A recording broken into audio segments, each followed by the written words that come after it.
Cool. Hi, friends. My name's host Eric. I'm the host of Talking with Famous People. And I've got a bit of an adventure planned for today, I guess. I didn't know I had this planned for today, but it turns out that this is the adventure I had in store. And specifically, if I can clarify the nature of my adventure, what it is that I am testing out these two new ordinals that I made. I'm trying to find an ordinal test that will somewhat reliably give me information about people, even if they understand cognitive functions well. Ordinality, ranking things 1 through 8, is a good way to force people to make a decision between things meaningfully, rather than identifying with everything good and not identifying with things that are bad, right? Which is kind of the risk of self-reporting as a general rule. So, the message I have to the people of the world is: hold my hand, love me forever, hold my hand. That's the message I have. Here's, however, the link I have. Wait, it's not Control V. Why not? Let's find out. Ssuartscire the listening, as Snoop Dogg would say. Hey, yo, you got a Ssuartscire the listening. That's how Snoop Dogg talks. Legends fall. Are you familiar with the rapper named Snoop Dogg, formerly known as Snoop Doggy Dogg?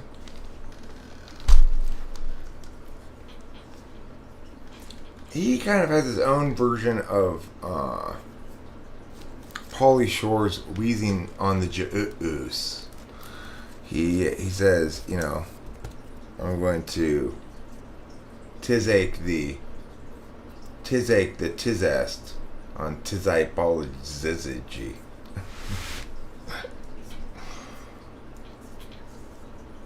Well, he's pretty obscure, Broccoli Todd. That doesn't surprise me. Also, you're pretty out of the loop, so that's the other reason why it doesn't surprise me. Everybody says Broccoli Todd is so 1994. Everything he wears is 1994. Everything he listens to is 1994. All of his opinions are 1994. He's so 1994. He thinks NAFTA is big news.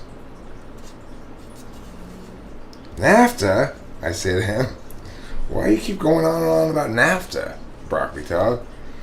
He has no answer for me. So if you'd like a free mini typing, which is say probably 10 to 20 minutes, then there's something you have to do first, which is you got to fill out that ranking ordinal. Yeah, basically you come here to our autonomy. You don't have to be on camera, but you do have to at least be on mic. And you have to fill out these two tests first. There are two tables. You are ESTP.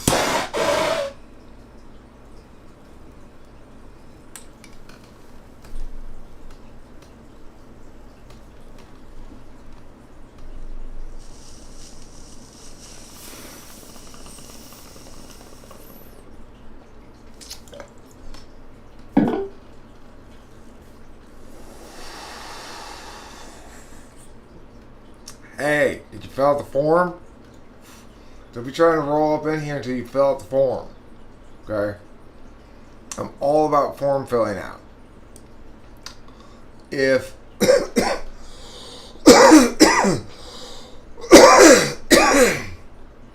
I were to say there's one thing important in life more than anything else, it's that people fill out forms.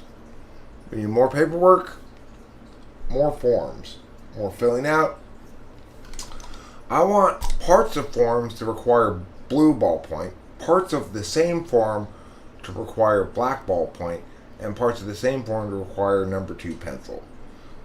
That's real form filling out world that I can really get behind. It's called making lots of sense.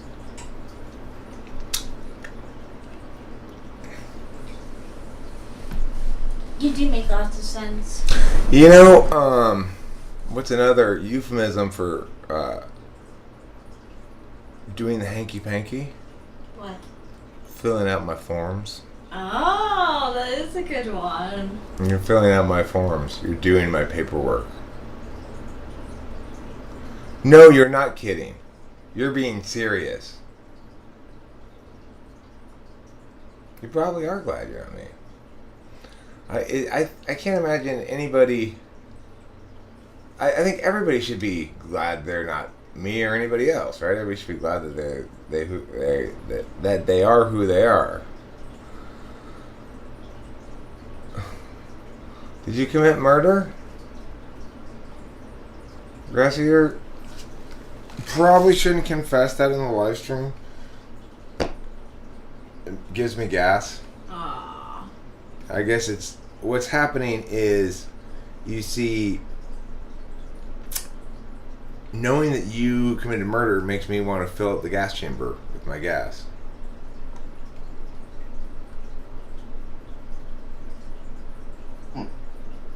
Yeah. Delilah was telling me this horrible story, but I'm going to relate a little bit of it anyway, because it's not that horrible.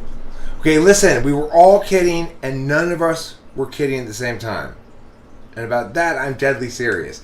Anyhow, the point I'm trying to say is, Delilah told me this story about how the Kennedy, some cousins in the Kennedy family got away with murder, and how one of them confessed it in a treatment center, but they still got away with it. She listened to this true crime podcast or something. What was the name of it?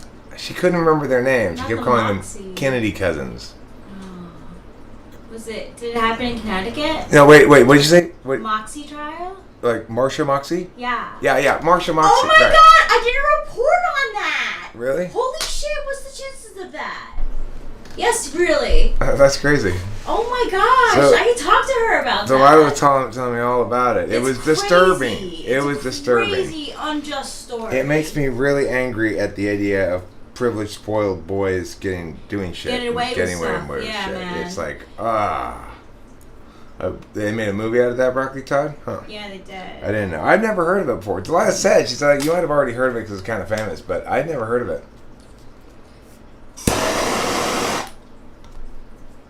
So what's going on, Dave Sanderson? Oh, not much. Hi, Abraham. Hey, Abraham. Am I interrupting? No. There's room for one person who actually wants to come in and get typed if somebody wants to fill out the form. I have some good news. What's your good news? The good news is that the sauce is in my pocket. The sauce is in your pocket? Yes. I have the sauce now. I get the sauces now. You got the sauces.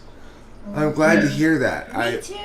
Your euphemisms are leaving me partially befuddled, maybe mostly befuddled, maybe completely befuddled. But that's okay. No, I'm just playing with you. Okay. Yeah, I don't know if this is stream friendly, but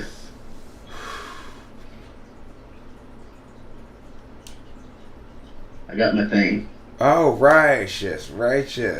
I'm so happy for you. Okay. Righteous indeed. That's what I thought. Righteous That's what I indeed. thought, but I wasn't That's what absolutely I thought sure. too. Yeah. I wasn't sure either. Didn't want to assume. Anyway, I'm probably not going to use this a lot, to be honest with you. It's generic, and I spoke to the person today, and she was like, "Oh my God, your parents sent you to therapy for that?" I said, "Yeah, I went to therapy for this, but I don't really know what happened. The only thing that happened was my gay therapist walked out on me when I told him that I was playing devil's advocate and advocating against same-sex marriage in a debate platform." I know that was a very long tangent. Process it. I am processing it. I'm not quite sure the length. That's fine. I don't expect your links to withstand my scrutiny, Abraham. So, I think about a year from now, I'll be looking a little bit more like this, and then I'll be doing a whole lot of oh my God! Oh my gosh, it's such a good oh my God. So, but yeah, me and Susan were talking, and I'm gonna dip out here in just a second. I know you're running your stream, you're running your show, and I just wanted to thank you for liberating me and entrusting the power I'm of. enjoying hearing you talking. Keep going. Well, I'm just playing. So yeah, I mean, we were talking about it, and I say, you know what, like, I really don't know. I feel like maybe there could be a possibility, and this could come in handy. And let me tell you something. I got 3 Norwegian books, and I'm about to finish those by the end of the fucking month. It's like I got all the fucking time in the world, and it's gonna go down. It's gonna fucking go down. By the time you see me, I'm gonna be paler. I'm gonna speak only in Norwegian cheese format and some other shit. No, I'm just And like, you're gonna have reindeer shit all over your shirt. Oh yeah. It's something I wanted to ask you though. I was gonna let me think if I recap. Oh yes, I want to ask you if you can please, for me, do the imitation of a raccoon eating cat food on my porch in Laverne.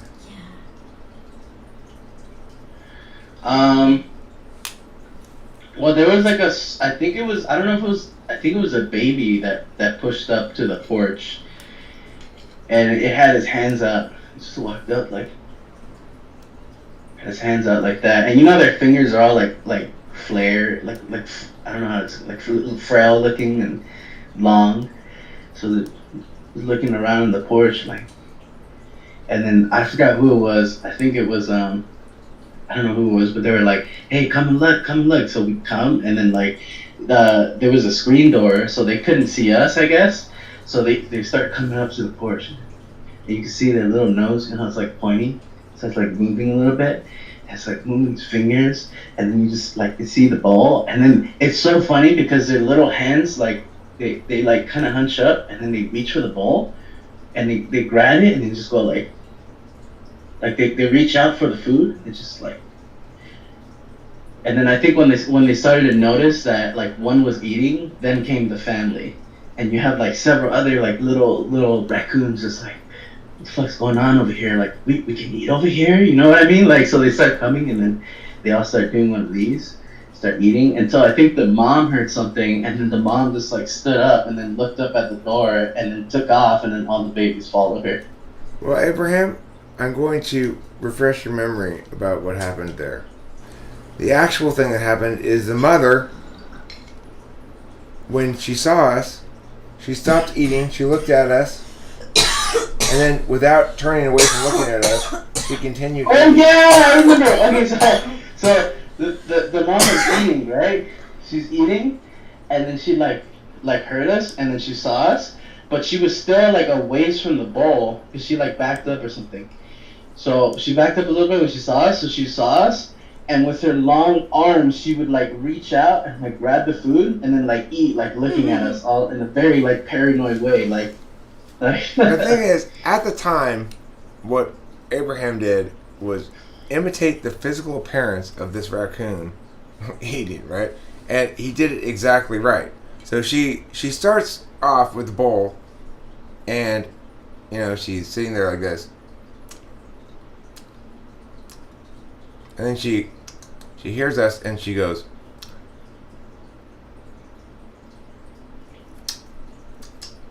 yeah, exactly like that. It was trippy because she paused for a second from eating, watch us. She's realized she's trying to determine whether we're a threat or not. But then she goes, "Well, I might as well continue eating while I'm determining whether you're a threat," which seems very strange. She obviously didn't make us out to be much of a threat, and in fact, those raccoons were quite bold. Yeah, they were. In Laverne. They were also very comfortable with eating the cat food because I think it had become a thing. Like at one point, the raccoons had actually broken into the plastic bin, which was like the main storage of all the cat food. Like there was dead ass a fucking hole in the fucking. Well, here's the thing. Here's the thing, Abraham. ISFJ TE Polar comes with some particularly physical, consequences. So, Kimberly used to like to leave food out. She would. There was never one place to feed the cats. Okay, wherever she was, if a cat meowed at her, she'd bring food to that spot, whether she was inside or outside. Okay, and as a consequence, we had the whole forest of animals coming to feast upon the many bits of food that she'd leave out for everything. Any animals she saw within 50 yards, she'd try to feed. And didn't they rescue a possum at one point? yeah, there was this half dead, like juvenile possum, like twitching in the gutter, and she ran over, picked it up, and like clung it to her bosom. I was just like, Jesus Christ, woman, that thing is disgusting. If you're gonna run up to it with a machete and chop its head off. I love you. I was gonna put this in the piggy bank, right? Got too much coins in my bowl. Susan says one night a raccoon came in and ate from the cat bowl. Yeah. Can I just, I feel like I'm very Californian right now and that I'm caring so much about the weather. So, not tomorrow, but the next day, it's supposed to rain, and the day after that's supposed to rain, and that makes me really excited. My dad says it's not going to, though. I don't... He's being a Debbie Downer about the rain prospect. But it's 2 days of it, possibly. Mm-hmm. I know. I've learned to trust my dad's... Aww. My dad, but you know what? He could be wrong. You know, my dad seems to be really have good intuition about shit like that. Yeah. For example, the time he told me, you know, your tire's low, son. When he was riding in my car one time, I was like, no one's been mini typed. Maybe they're taking the ordinals, because I said you have to complete that form first, and then come in here, and then I'll look at your form, and then I'll mini type you at the same time. But listen, all licenses all the time, so it's like easy to fill out the form. Anyone can do it. It's really, you just have to write the numbers 1 through 8 twice. Here's the form. ISFPs. It's really easy. Since you were talking about ISFPs earlier, with respect, ISFPs are very interesting. Like, I remember when we were putting on the wooden fence for the backyard there in Laverne, there was things that were like easily imagined for me that weren't as easily imagined for her, that made it a little bit difficult to make it happen. She's ISFJ. Right, but like you said ISFP. For TE doesn't have to. No, but you said ISFP. Okay, no. TE wise. Okay, if she is an ISFJ. TE wise, like for me, the relationship with her was like, okay, we need this part now. Like, what are you gonna do with this part? But it was like easy for me to imagine it. But I could see how it was difficult for her to imagine it because it was literally like 2 poles, 1 gate, and the bolts and the screws that go in the gate. You know what I mean? That swing the gate open, and then the little pin lock. Yeah, she the thing is, like, Rachel has a much better approach to her TE pole work. For example, she's very annoyed by the fact she understands how her FE works, and so when more peacocks start coming around, she's just like, we have to get rid of them. We can't take on more like FE ownership of that, right? Whereas that's the sort of like recognizing the risks. Why do you attribute that to FE though? The animal thing? Because I see it with Rachel all the time. Like the animal adoption thing? No, not that. No, look, listen. We've got our cat, right? But then we also have this other cat that we feed who comes around named Trouble. And then we have Pete, who's the peacock who comes around that we feed. And then sometimes Pete will bring, like, or sometimes other peacocks will come around too. And so Pete brings his homies. The key thing to note is when we first started, we just had Pee-Pee, our kitty, right? And then when there were 2 other cats that came around, Rachel immediately had resistance to feeding these other cats. She understood that she's going to feel obligated to feed her. And in fact, now when the cat comes around, the ones we do feed, Pete or Trouble, she can't ignore them and not feed them. She just has to get up and feed it. Oh, is that FE or FI obligation? I think it's FE. It is FE because, like, if the blinds are closed and they don't see me, I'm fine. Like, I know that they know that I'm not coming out. She's worried about the animals' perceptions of her. Yeah. Do you think that it's an FE trait because it's a giving type of thing? I feel like it's an FI thing because... I'm serious. She's worried about the animals' perceptions of her. It's like you're feeling like for the cats or animals to feed them. I don't want Pete to think that I don't like him, 2, won't feed him again. So I really do care about, like, that's why I really can't take on the other peacocks. Yeah, you know, like, okay. It makes sense. It makes sense on an FE level. Yeah, so I'm like... She doesn't want to hurt Pete's feelings? Yeah, I don't. I really don't, but, like, sometimes the blinds are up. Yeah. Sometimes the blinds are up and the door's closed and he's not getting fed. It just goes on my... Hello. Yeah. Hi, Susie. Hi, I got tricked in here by the one and only ESFJ. What is going on here? Oh, we're filling up the room. Should I leave? No, I'm not saying that. I'm talking about this thing that Dave Sanderson put. It caused a bunch of like pop-ups to launch. Is that a debate card?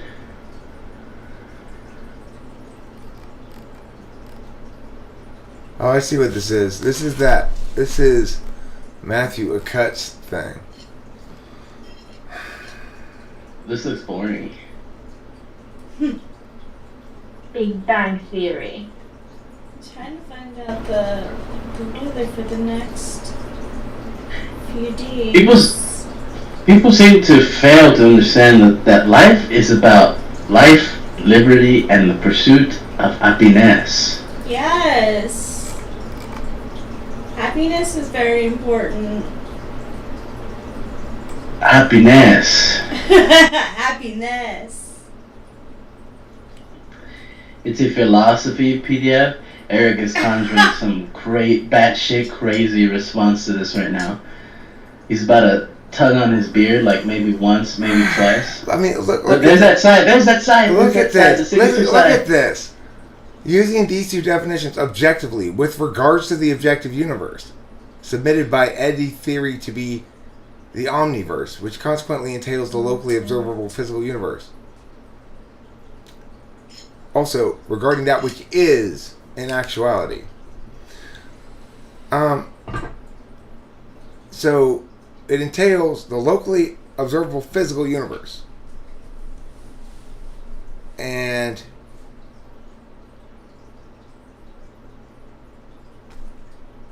I mean, there's no definition here at all. Like, contrast this with my definition.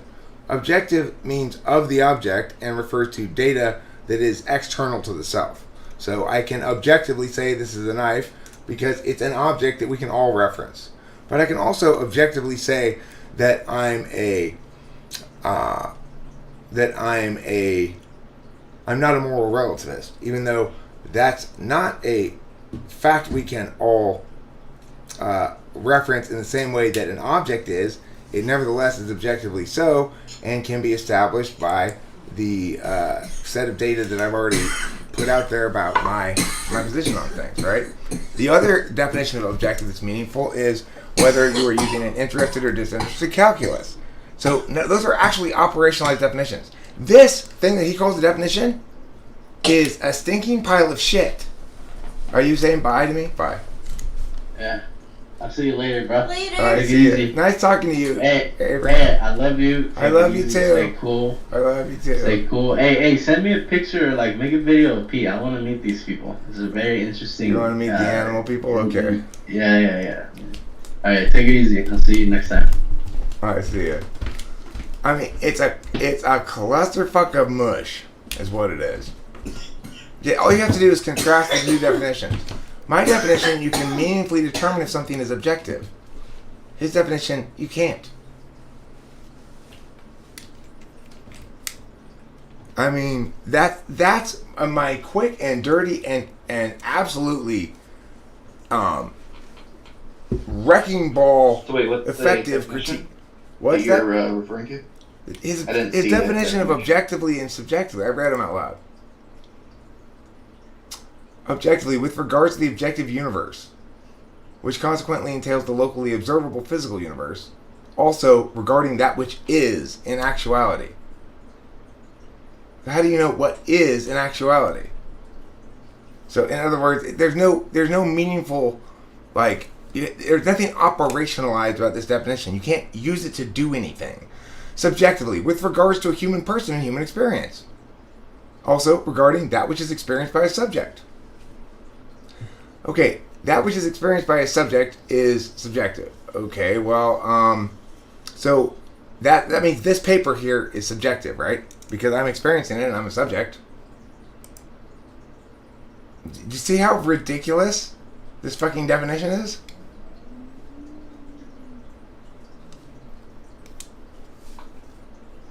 I mean, do you see what a pile of clusterfucky mush it is? Contrast it with my definition. Objective is data that everybody can reference independently of one another. Subjective data is data that only some party can reference and other parties can't. Now that's a meaningful definition. We can distinguish between whether something qualifies as meeting that criterion or not. One test of his definition proves that, by his own definition, his entire work is subjective. Because I'm a subject experiencing it.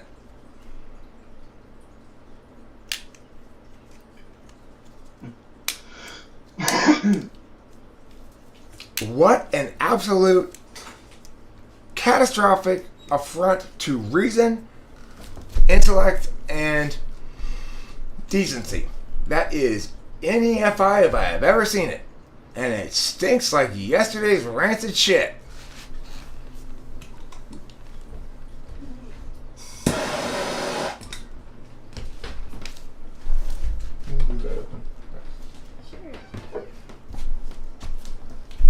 Ugh.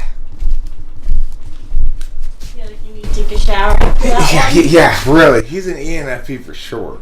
He's got to be. That's what it says on the thing. Worst jobs, philosopher.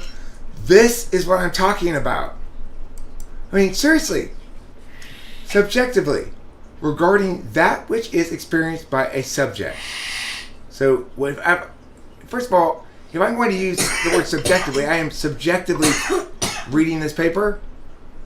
Okay, so what's objective about it? Well, is it because it's in the observable physical universe? So its physicality, not its meaning, makes it objective?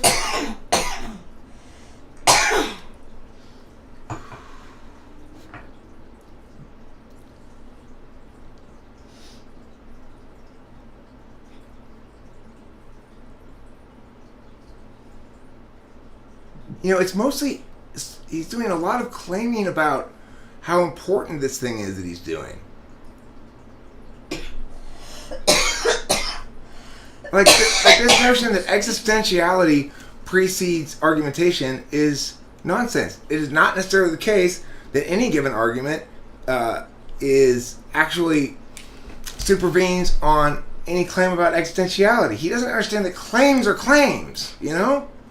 He thinks he's doing something there. It's fucking so offensive. Makes sense. And he put so much time on that nonsense. He doesn't understand that claims are claims. Like, whether or not something exists. This question, this says here, it says, two premises that logic exists and that data exists are fundamental to the proposition that I exist. So it is upon these premises that my theory of existence will be based. Data and logic exist objectively outside of time, and not only do they preempt the existence of our local universe, but they are directly responsible for its existence.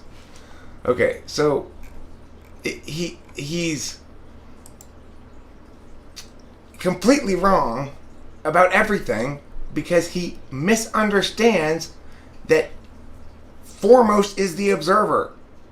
That he is representing himself as an observer when he's writing that. As I am representing myself as an observer, as I'm saying this. He is displaying fancy words without logic. He's displaying a clone of himself. He's creating a time object. A time object is an object of duration. So now, see what a good definition does? It allows you to distinguish between things that are time objects and things that are space objects. God, that guy's offensive to me.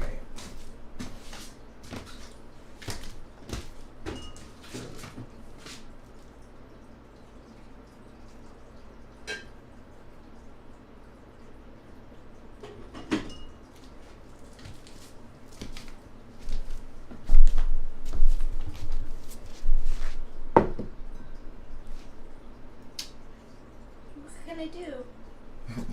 Nothing. Gotta get some creamer.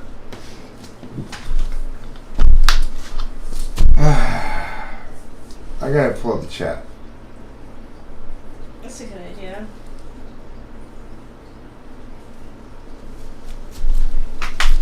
It's like the thing that jumps out at me about it is, oh, this guy's faking it. Immediately, it jumps out at me. He doesn't know what he's doing. He's faking it. He thinks that he can just emulate the form of a deductive reasoning argument, and it doesn't matter that his claims jump all over the place between existential claims, descriptive claims, predictive or normative claims. You know, it's like he doesn't have any concept of what he's doing. It's so obvious.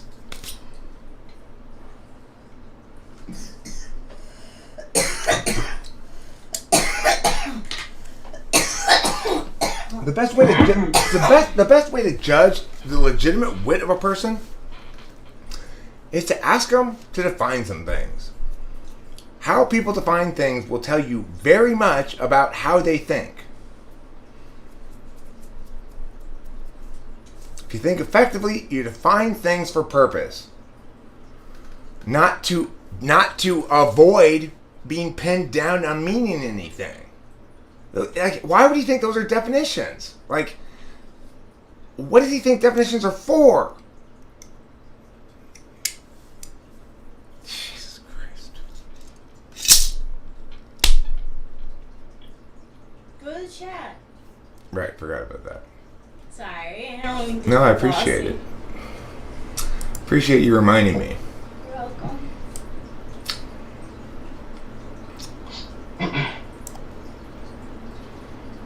That guy. Just, it's like...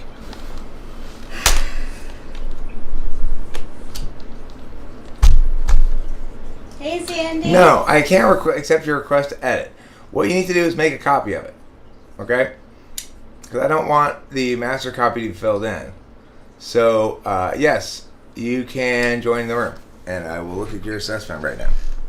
And basically, I'm going to ask you questions about why and how you answer these ordinals and try to type you with those kind of questions. Okay? So, this is a notion I have.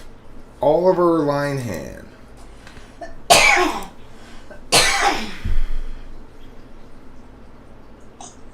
Okay. Hi. Alright, so I'm going to insert a column here to the right, and I'm going to put what each of the things represents. You probably could tell anyway, but I figured I'd leave it mad.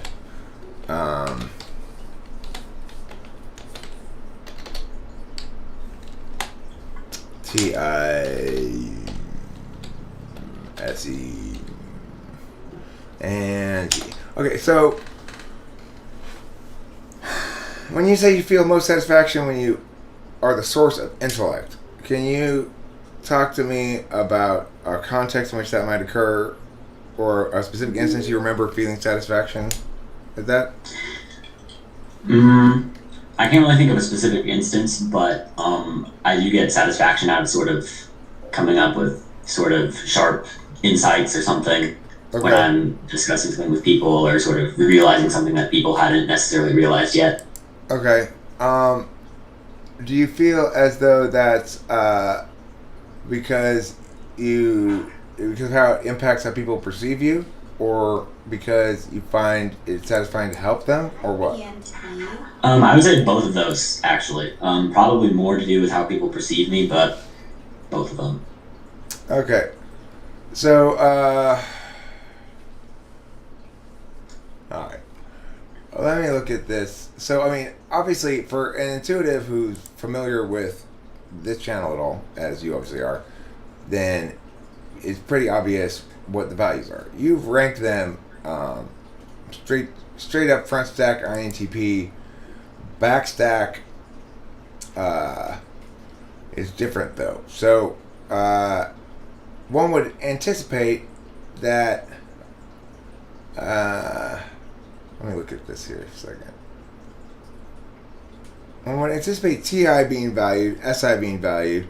One wouldn't necessarily anticipate creativity being valued so highly, according to my understanding of it. Fifth slot is for entities T. One would imagine TE, according to my understanding, would be more highly valued, and one would imagine the SE being more lowly valued. FI, 8th slot if you were an INTP, 7th. NI would be 6th. That would make sort of sense for a ranking. I guess it would be, the other thing it would be close to would be, let's see, potentially ISTP. No, their consistent would be different. Potentially, countervalued NI. Could be 6, could be 8, could be ENFP. Probably not. Could be, I don't know. Regardless. So I'm saying, the thing is, regardless of what type you turn out to be, I'm trying to see to what extent these things actually link to that type. So now I look at the second one here and ask you some questions here. Okay. You put as 8, the so-called Age of Reason may have begun as an appeal to principle. Western logos has devolved into a race to commodify everything where money has become the only real good to be upheld, and the rest of the luminaries get traded over. Okay. So you put as 7, people are generally kind and well-intentioned. So you think you're more well-served to be suspicious of people in general? As a general rule, I try not to be sort of too open to trusting people right away. But Okay. I do like to give people, the benefit of the doubt if I can. Like, I don't go in assuming that they're gonna, like, be evil or something. I just don't assume that they're, like, good and virtuous either. Okay. I don't remember what the statement itself said, so I don't know if that That's contradicts fine. what I put in the statement. So you put as 3, technology is fundamentally changing what it means to be a human being, about how, you know, the interface of biology and technology will make future humans substantially more realized in some regard than we are today. Can you give me more details about that vision of that more realized human? Well, I would say in general, throughout the course of history, things have tended to technologies have tended to evolve in a way where it sort of gives access to information for more people and allows people to be, I guess, more generally informed than they used to be. And the internet makes stuff like this possible. And I don't know for sure that will continue into the future, but that seems to be how things have generally tended to go. Do you think on balance it makes people there hasn't been anything, sorry? Do you think on balance it makes people into better people? Better how? Like better morally or like better off? Define it, both. Define it both ways. Okay, so I would say no, it doesn't necessarily make people better off morally, though it might do that as a side effect if being more sort of aware of how everyone else is living and how life works for more people can make one more moral in a sense by being able to take more other people's considerations into account. But You think in that general, yeah, is some that the people's engine of lives morality? easier and better. Is that the engine of morality, taking other people's interests into account? Not just that, but yeah, if you want to be a fully moral person, you ought not only be acting in your own self-interest. You have to sort of consider the people around you. Like if you're just acting selfishly all the time to the detriment of everyone else, then that's not. So if you have to hitch your cart to a single horse here, are you saying that's your axiom, that you should consider the interests of others? Yeah, that's the moral axiom. I would say that's probably. I'm hesitant to commit to that, but okay. Can you tell me why? What's wrong and right with the current discourse regarding identity? Identity. So I would say what's wrong is it gets kind of. I guess I would say it gets kind of totalized, and like it. For some people, it seems to subsume any of your ideas. Like your ideas don't matter because you're this identity or whatever, and that's kind of frustrating because that shouldn't matter. It should be the content of the idea itself. Now, the idea might be influenced by your identity, possibly, but in general, what should be looked at first is the content of the idea itself. Does that answer the question? Yeah, I think that rather than subsumed, is sort of overweighted, or outweighs, or outweighs. Yeah. We used to use the word trumps more a lot. Like it trumps that. That's a very effective word, but because of President Trump, the usage of the word as a verb to trump something, and that comes from card games, right? Like bridge, where a given suit is the trump suit. Mm-hmm. So it doesn't matter if you got a 2 of that suit and they got a king of the other one. Your trump suit trumps it. Anywho, so okay, that's interesting. Okay, let me ask you about corporations. What do you think? Okay. What do you think the current relationship between corporations and government? To what extent do you think it's as it ought to be, and to what extent do you think it's as it ought not to be? Well, to me, it kind of seems like the whole sort of lobbying system is a little bit messed up, where seems like you can basically buy your way into influence among politicians, which is what I would call bribery, but they call it lobbying. Okay. Which is frustrating, but I don't know how to fix it.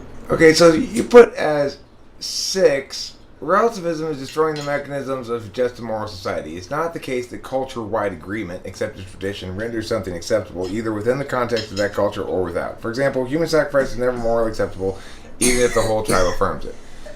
Now, you put it as number 6, and I'll remind everyone of the question to which it responds, which is, which statements do you think best sums up the world? So, can you explain to me why you put that one number 6?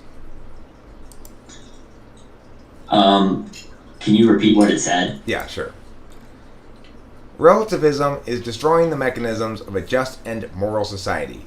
It's not the case that culture-wide agreement, accepted tradition, renders something acceptable, either within the context of that culture or without.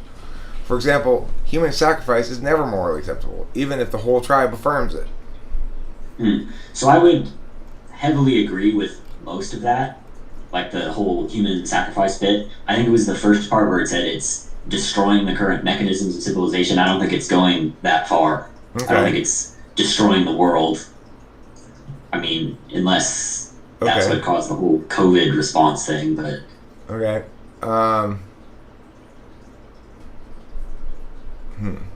That makes me... It's interesting. It makes me wonder if I should take out that first sentence.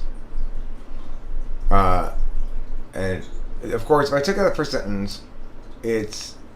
it's just a straight-up TI thing, right?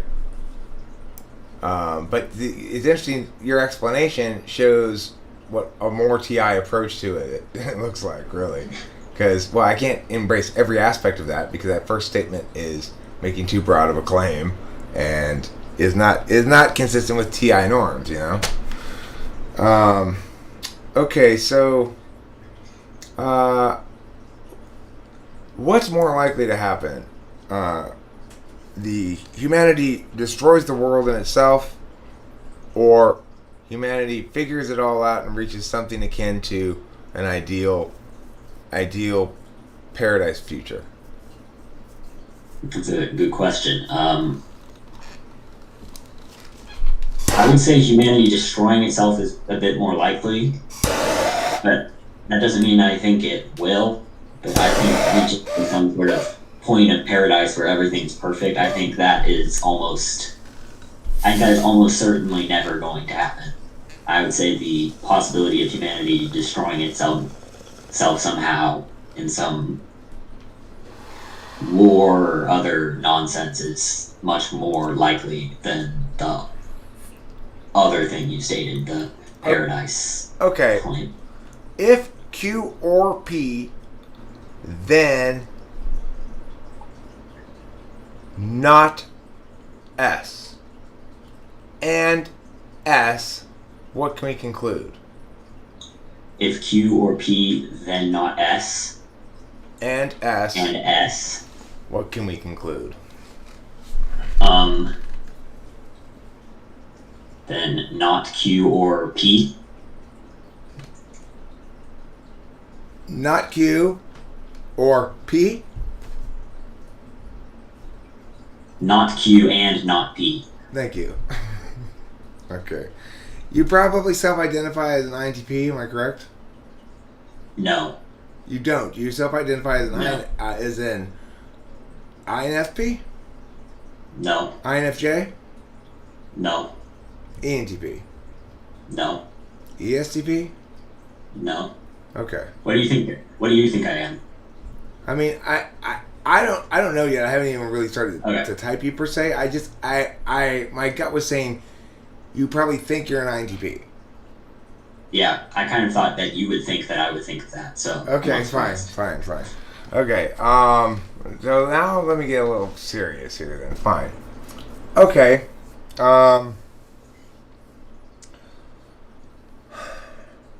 So when you were answering the first table, given the fact that you understood clearly where I was going with everything, it was pretty obvious which function each thing linked to, I'm sure to you, right? What was your thinking as you yourself were filling it out? Were you attempting to prevent yourself from gaming it, or attempting to try to be as objective as possible in looking at your own behavior, just as a matter of course? Or what was your thinking as you were wrestling with that reality? I was trying to make sure not to look at all of the words before sort of answering, so I would compare 2 words at a time and try to rank them accordingly, and I was actively trying not to associate them with any of the functions, so that wouldn't bias to my answers. Okay. What's your experience with conditional logic problems and stuff like that, or reductive reasoning problems outside of this channel? I don't think I really have any. Okay. When you first encountered them on this channel, what was your... Talk me through that experience. I don't know. I was pretty good at that. Like I could do them pretty quickly. Okay. I got better at it. Like I watched a ton of typing sessions, so I got better at them the more I watched. Okay. But I wasn't bad at them to start with. I would tend to get most of them right. Where do you think I'm wrong about cognitive functions? I don't know. I would have to read everything you've written. I haven't read your book or whatever. Okay. So What have you heard me say that's wrong about cognitive functions?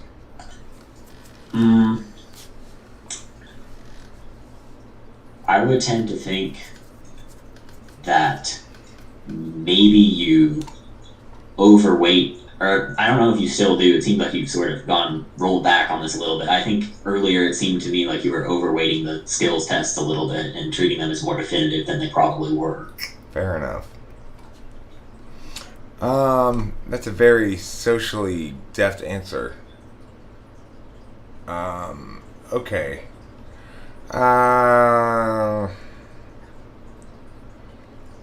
So, do you perceive yourself as more or less socially deft than the average person?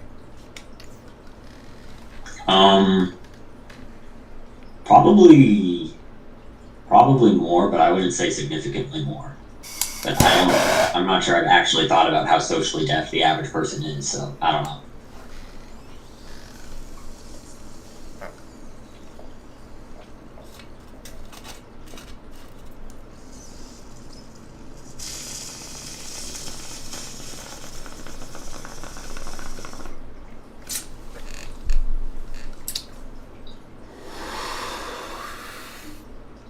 It's interesting you say you haven't really thought about how deft the average person is.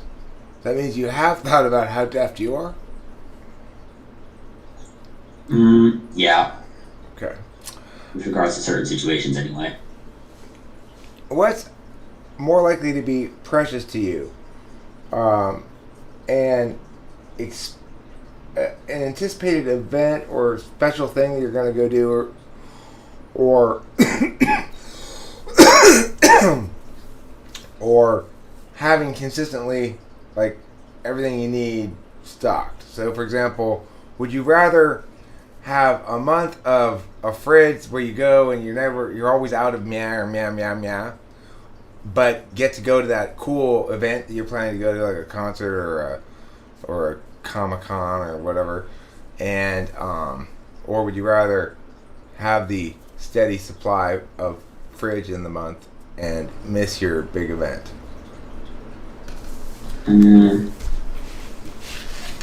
It would depend on how important the event was to me. I would say for your average cool event, I would lean toward the second. It's your own birth. But if it was my what? Your own birth. Oh, attending my own birth. Well, nah, I wouldn't see any reason. You might as well skip that. It's probably just going to be unpleasant. You're going to cry. Yeah. The doctor's going to slap your bottom. Do they still do that? I don't think they do that anymore. They used to start you off with a spank, right? Like to get your baby started or something? Yeah. Pap. They do. Do they still do that? In hospitals? Yeah, I mean, that's what it seems. I think so. It used to be like, I don't know, maybe I saw it in cartoons or something. Okay, so,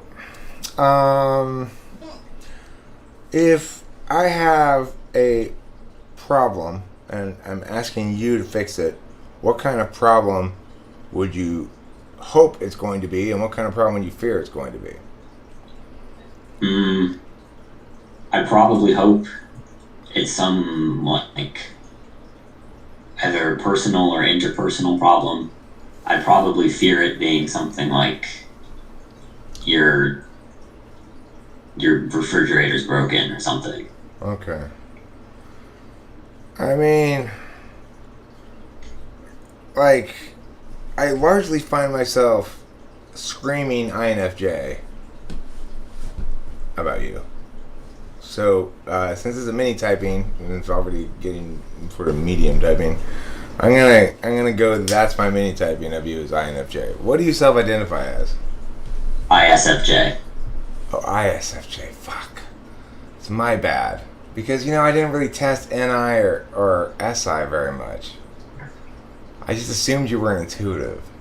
I mean, that's not a bad assumption to make if you want to be generally accurate, but yeah, you're going to miss. Yeah, this is good for me, though. This is good because I get to see, like, where I fail. Because now that you mention it, of course, I realized I didn't cross that off. I didn't even consider it as a possibility. I never crossed it off the list or anything.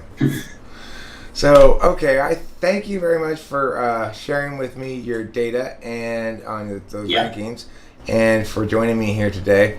And I'm going to, you can stick around because there's still one more slot here, but the next person who wants to do this, who sent me the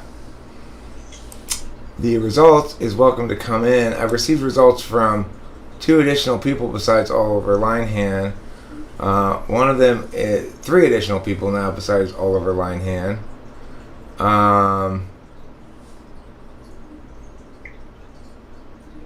Wait, hold on a second.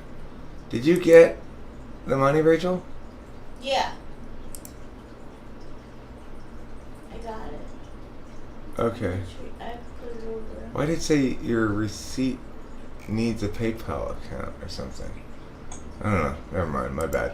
Okay, so I got it from Genexiel. I got it from Tristan Ortiz. I got it from the Watchman. It looks like the Watchman is first in order. So if the Watchman wants to come in next, he's next in typing line. But Tristan's already here, so fuck the Watchman. Okay. Let me open Tristan's. And let's see what it says. I forgot. I'm just showing my email and everything to everybody on the internet. Well, whatever. Who cares? Let's see. Okay, so FI is most valued, followed by FE, followed by NE, followed by SI. Okay. Intellect, concision, winning, convenience. Okay. So, if we were to just sort of do the meowdy meow on this, it would suggest either well, if you were to have as your top 2 absolute values romance and camaraderie, that would be either FE Dom or FI Dom. And if you were to have as your bottom 2 SE and TE, then that would make you either ISFJ, INFJ, INFP, or what's the other one it could be? It could be or I guess that's it. ISFJ, INFJ. No, FE and FI Dom, sorry. It'd be ENFJ and ESFJ and INFP, and it wouldn't be ISFP because of the winning convenience thing. So it would be most suggestive to me of INFP. Now let's go down to the next one. So the statement that you least identify with is the world is falling apart right now because the old institutions of centralized control are both increasingly expected to address everything and increasingly inclined to do so. Localism is the answer. So, what do you think is...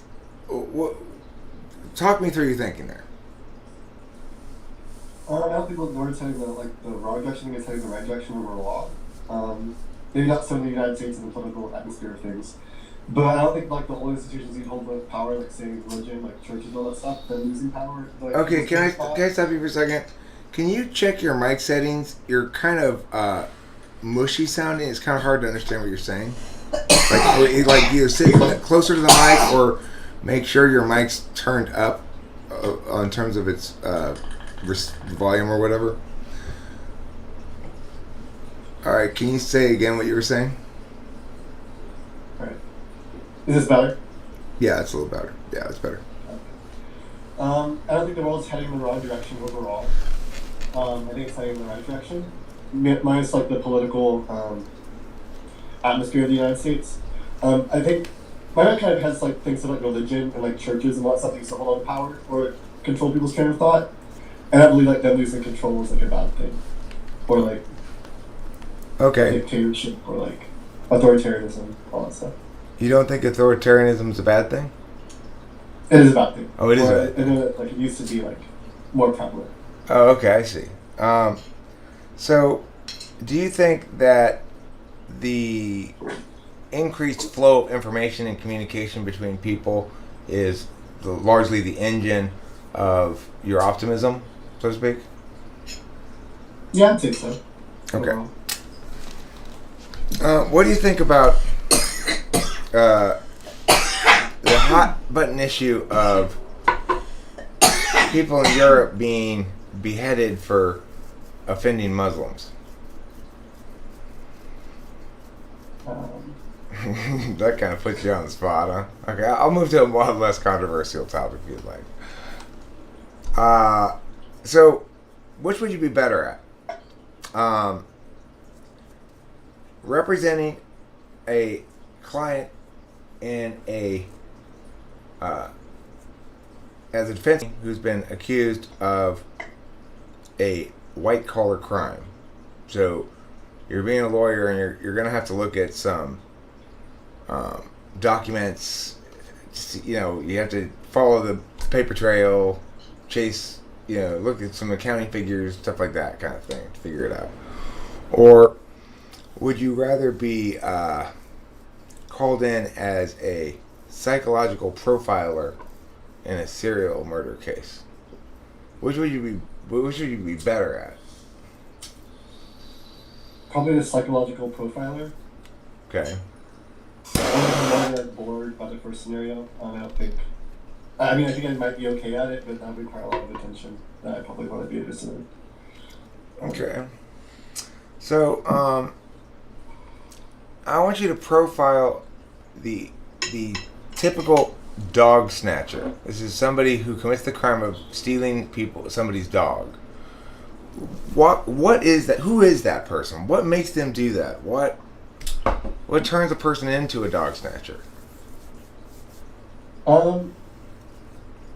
Could be like a good thing. Like they think that they can take better care of the animal. The person that has the dog isn't taking care of it, or they could just like take it for like sinister reasons. It could go one or either way. So I don't think it's necessarily a bad thing or like bad intended.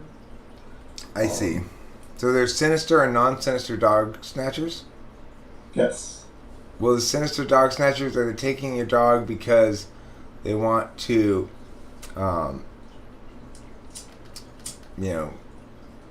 traffic it in dog sex rings? I wouldn't think so. They probably don't have like the best intentions, or they don't really care about it. Do you think, by and large, dog snatchers are well-intentioned? Yes. Are you the president of Dog Snatchers Anonymous? No. Okay, because I thought I recognized you from one of the meetings. Oh! No. Oh, no! Oh! I revealed that I go to Dog Snatchers Anonymous. Damn. Anyway, okay. So, have you heard me ask TI questions to people before? Yes. And how do you generally feel about those or do with them?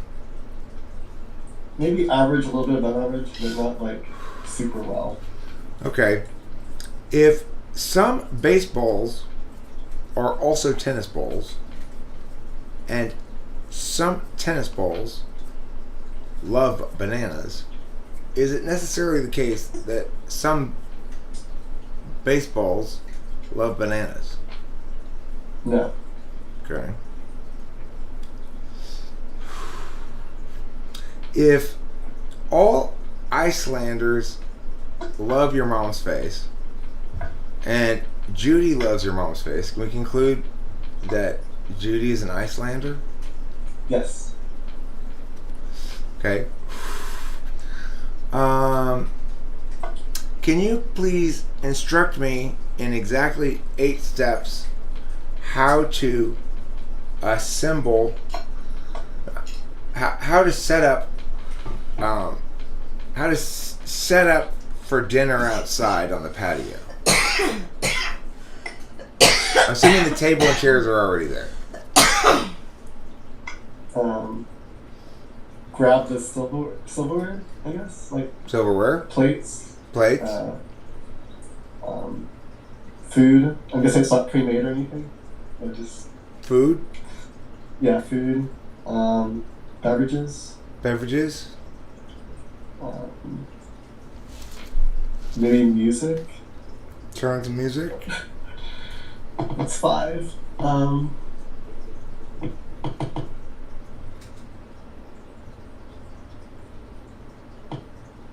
Maybe like napkins or whatever. Napkins. 6.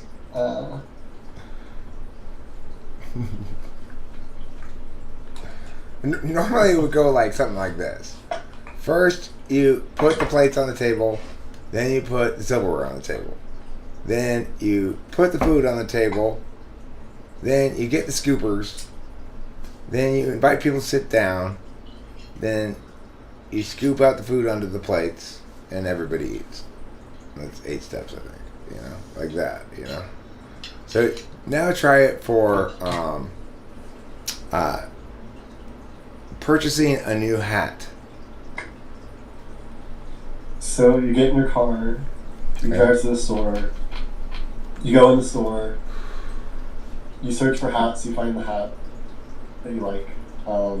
You go to the grocery store, you buy the hat, you take it. Okay, good. There you go. 8 steps. There you go. Okay.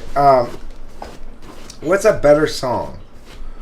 Call Me Maybe by Carly Rae Jepsen or Hot and Cold by Katy Perry? Hot and Cold? Okay. Why? Only because I don't like the first song, so I'm kind of neutral towards the You second don't one. like Call Me Maybe? No. What's an example of a song that I know that you like? I got pretty wide taste in music. I listen to a lot of stuff. See, I can't think of the name of that many songs though, so I'm saying that's the problem. Alright,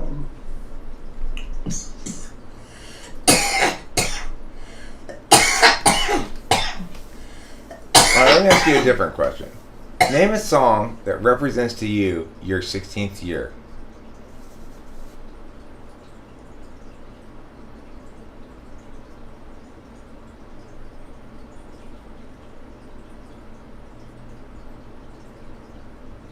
I'm just gonna say that like 1-800 song by Logic. I'll just like say that.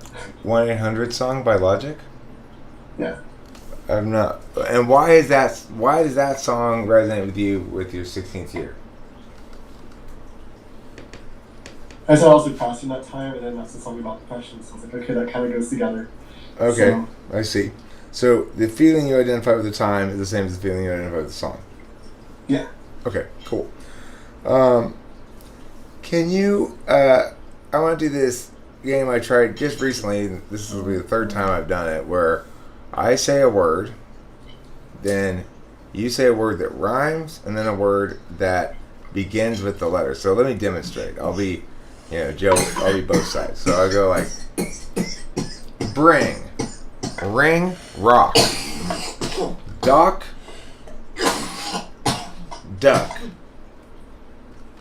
truck, tree, free, fridge, midge, mountain, fountain, like that. You know what I'm saying?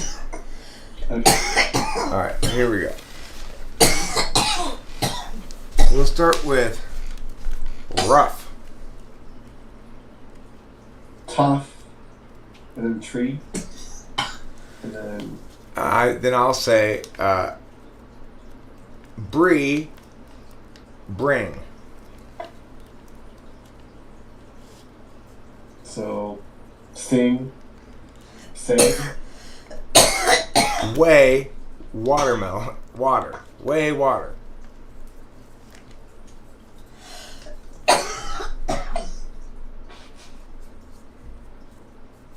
totter, What are synonyms for totter? Can't think of any. Okay.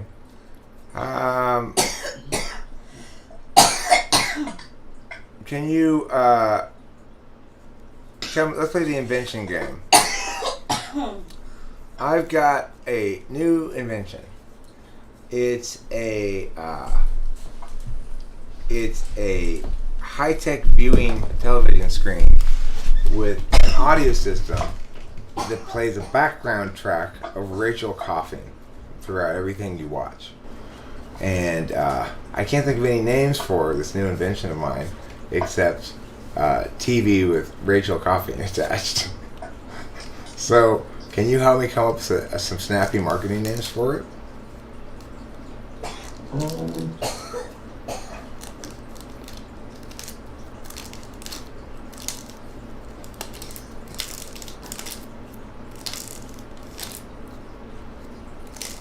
The Rachel coughing TV.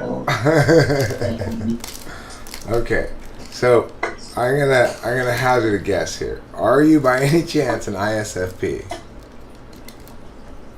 No. You don't think you are? At least I don't think so, no. Okay, so what do you self-identify as? I self-identify as like I'm still not 100% sure, but I know like my SE is really terrible. Either INFP or INFJ. Those are kind of like really different cognitive function-wise. Okay, you're not INFP, and INFJ is not impossible. But I think you're FI, not FE, and I think that you're NI. But you're definitely not NE. I think you're NE polar. Have you heard me ask any polar test questions before? No. Not like SI probably, but not like... No, the NE questions are the ones like, how many synonyms can you think of? Can you complete this poem? I'll come up with the first 2 lines, you finish it, okay? So, potatoes are a food I like to eat because they grow beneath the soil below.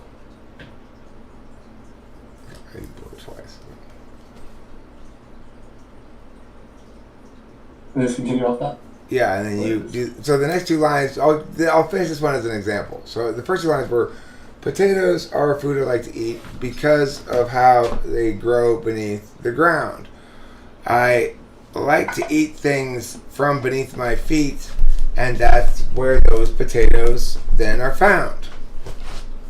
Okay, so I'll give you the first 2 lines, and you come up with the second 2 lines. Okay, like, coffee is my very favorite drink. It's brown and frothy, good and just and true.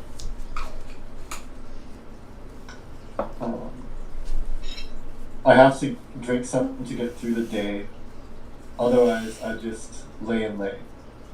Okay, but those don't rhyme with the Those lines. are mine. Okay. So it's your first line is supposed to rhyme with my first line, and your second line is supposed to rhyme with my second line. So, like, coffee is my very favorite drink because it's frothy, just and brown and true. It always makes me sit around and think about how now I have to go and poo. Like that. Okay. Let's try it again one more time. The sofa that you're sitting on is new. I got it from the store down near the mall.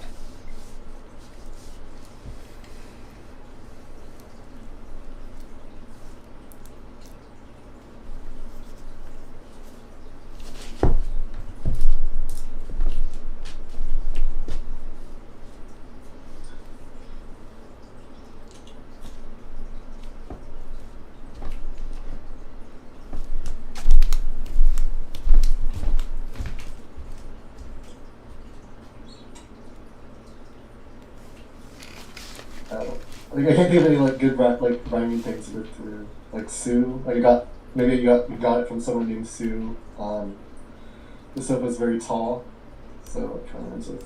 Okay. When you express yourself best, what's the medium in which you feel like you best express yourself? Writing. Writing? Okay, and what sort of things do you write?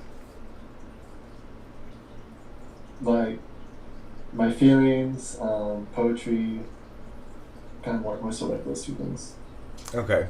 Words. If you were to write a story, if I were to say, hey, you know, we need a quick story about a young man from northern Canada who has to travel to Cincinnati to purchase a herd of cattle and then drive them back up from Cincinnati to northern Canada across the open, the little bits of open land that remain in the between there.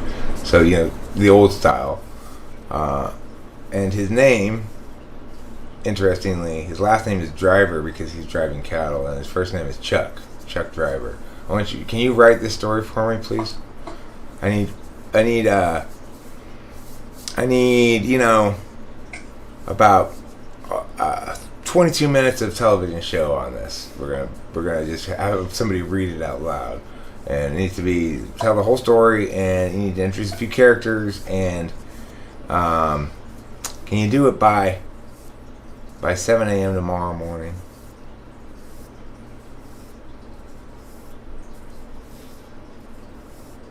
It's like in a hypothetical situation, you're asking me about. Yeah, it's a hypothetical situation. Yeah, it's a hypothetical. I'm saying, what's your response to this? What's your response to this? Are you thinking, like, okay, so now walk me through. Okay, I'm gonna sit down and try to get this done. This is like they're gonna pay me $1 million if I get it done by 7 a.m. tomorrow. Walk me through what you need to do to complete this task.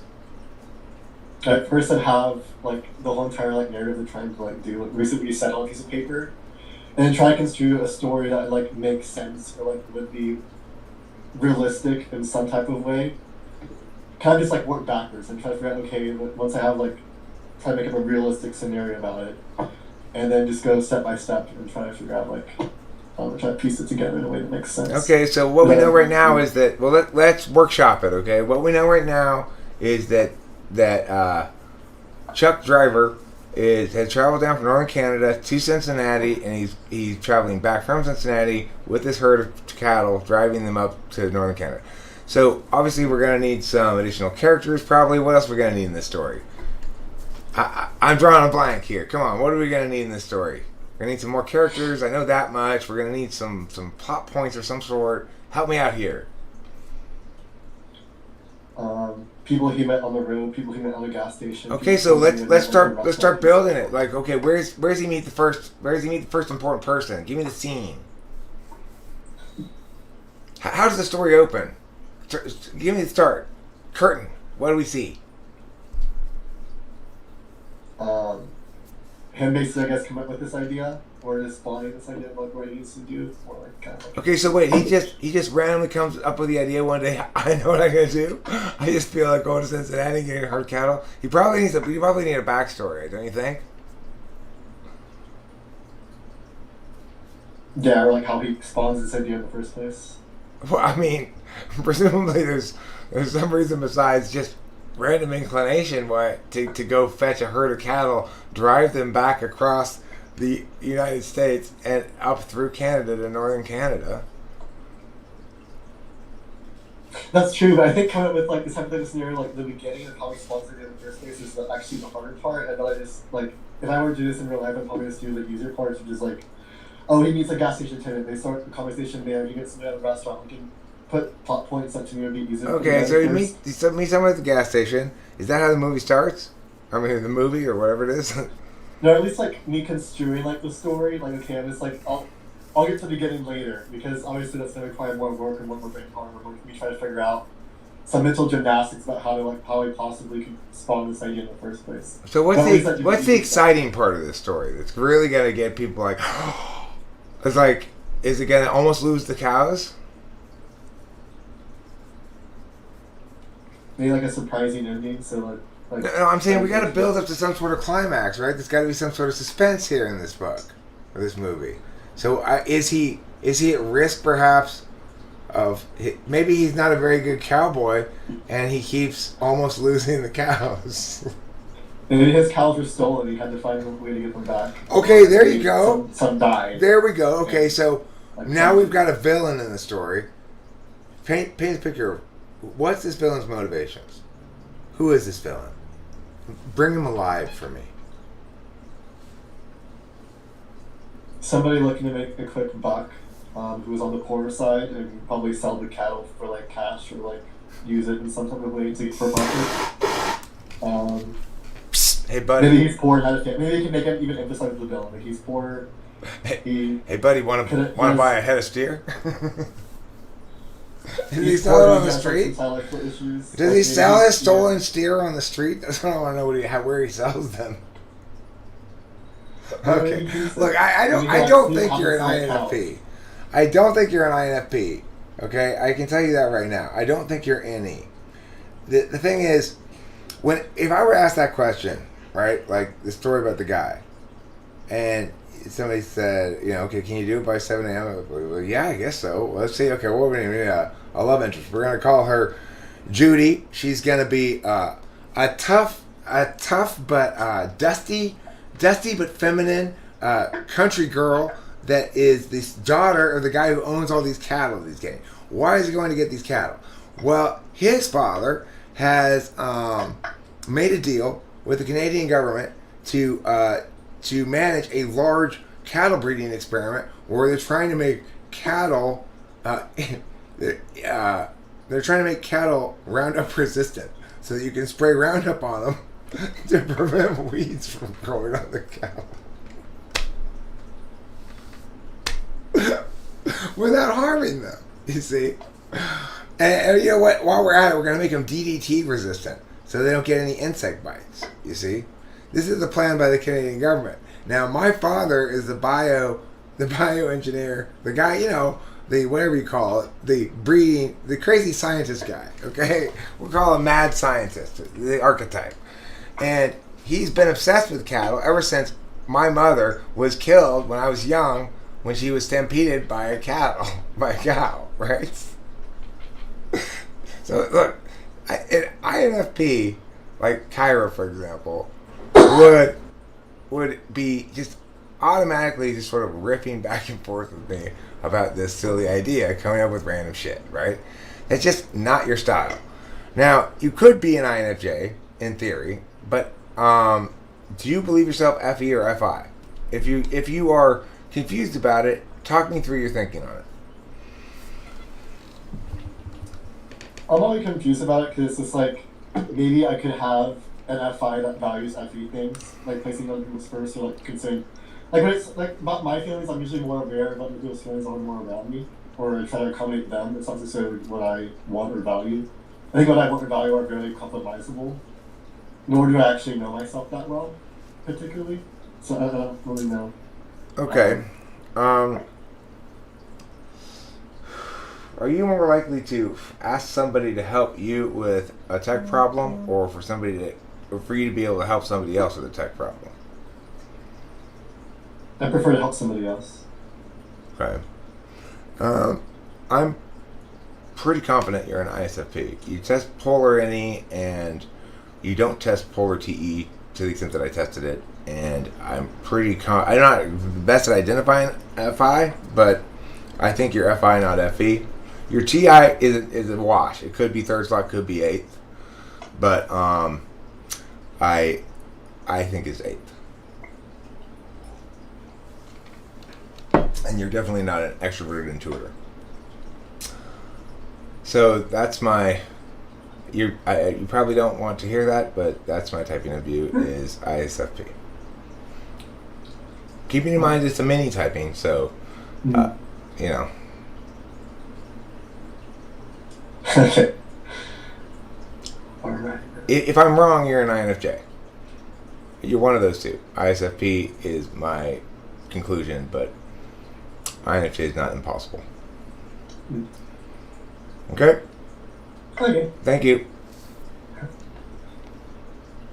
Next person, if there's still people here. I forgot to be checking the chat the whole time. That's what I should do, is be checking the chat. Embrace your type, we're all equals.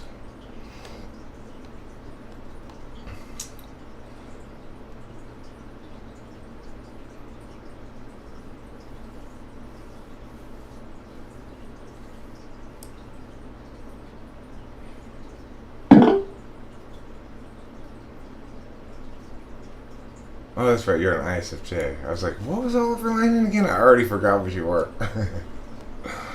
I agree with you.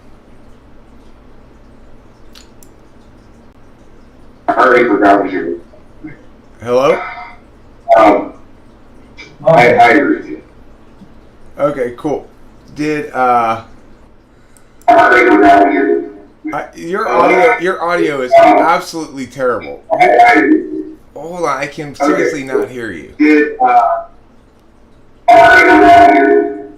Your audio is absolutely terrible.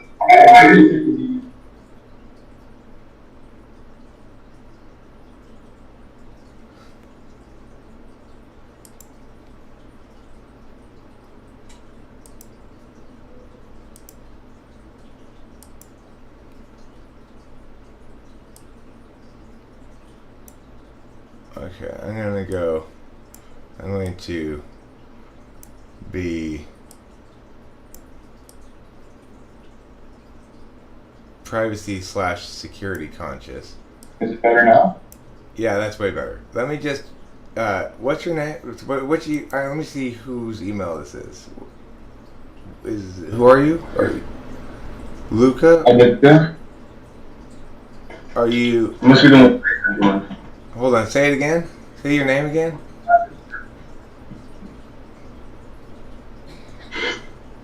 Aditya. Okay, gotcha. Yeah, try to pronounce it once. I think it's gonna be a bit difficult. Okay, I won't bother.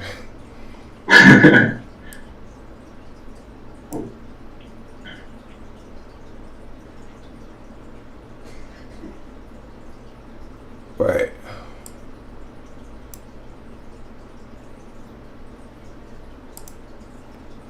No, that's. You didn't share with me yours. You shared with me mine. What?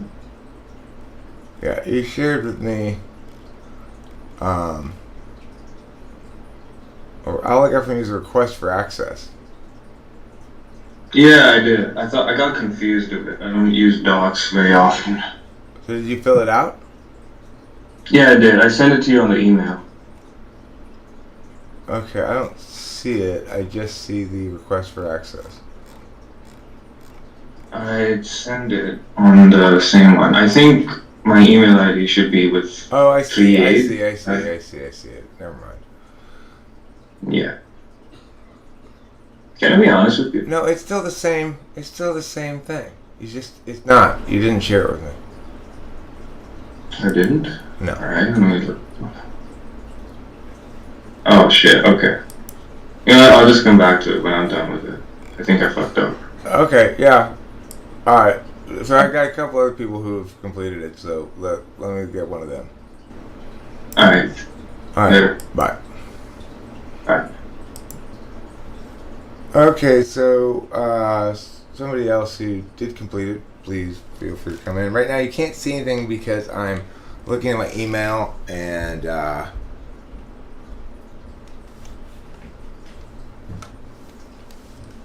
yeah. So this next person, I will try to include some questions from the chat as well if the next person comes in and we can look at their thing. I think that guy was going to be quote unquote honest with me about the thinking the ordinals aren't very effective or something like that. I don't know. I'm just trying them out, seeing what I think. I don't have any. Eric, you want your money?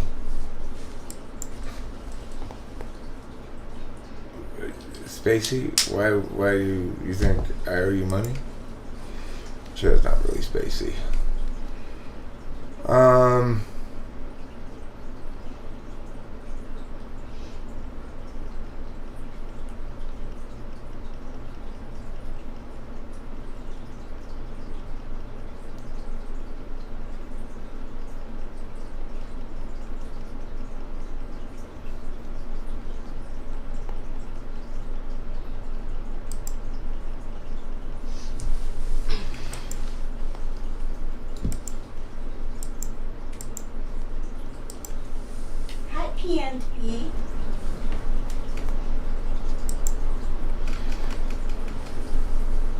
Call me then.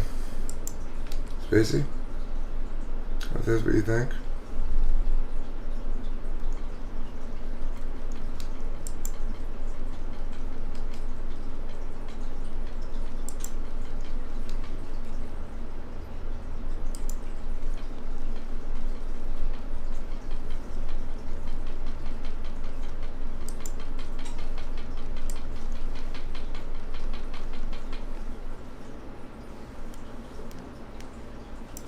Go ahead. Ring, ring.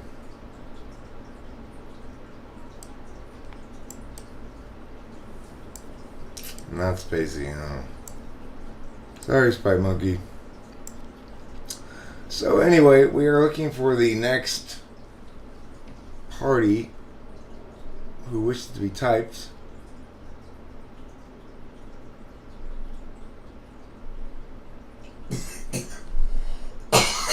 If anybody is so present.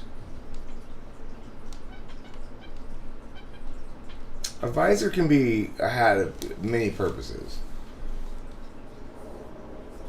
I'm getting rich, Eric? No, I'm not getting rich.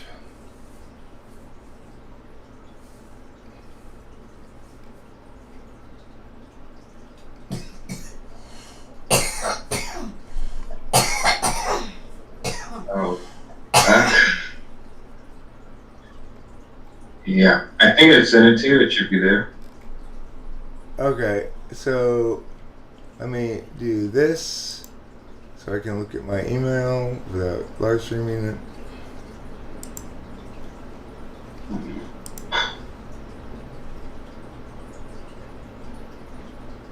Okay, who are you? Ditya. Just call me A. That seems simpler. Oh. Ah, cool. No, you did it wrong. You can, Again? You have to. You put 1 1 1 2 1 3 1 4 1 5 1 6 1 7 and 1 8. No, that's not me. Oh, that's not yours. No, I'm saying No, that's not mine. you put 3 3 4 4 3 2 2 3. Yes, that's me. That's doing it wrong. You have to put 1 Okay. 1 1 1 2 1 3 1 4 1 5 1 6 1 7 and 1 8. You have to rank them 1 to 8. Oh. So you have to use Yeah, I each done fucked up again. you have to use each number exactly one time. Oh. Wow.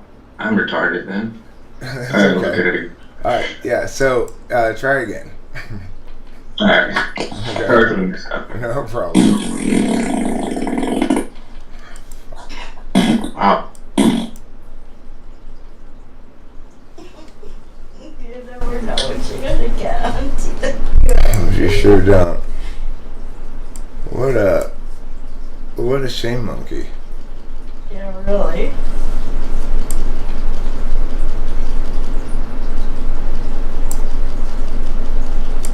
We're gonna have to change rooms here to one that I can get people out of and lock.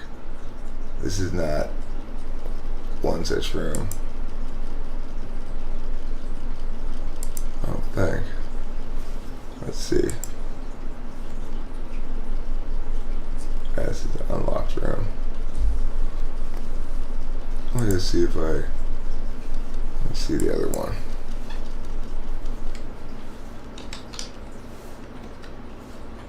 No, autonomy.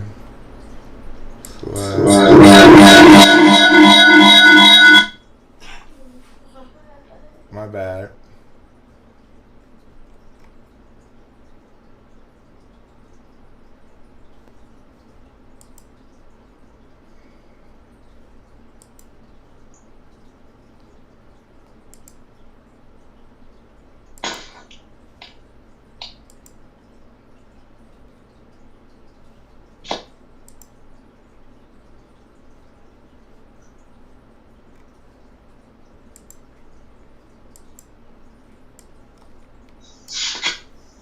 Okay. Are we live now? Yeah, we are live now, but I'm going to ask you to switch rooms. So that I can avoid the trolls in here. Can you please go to that room instead?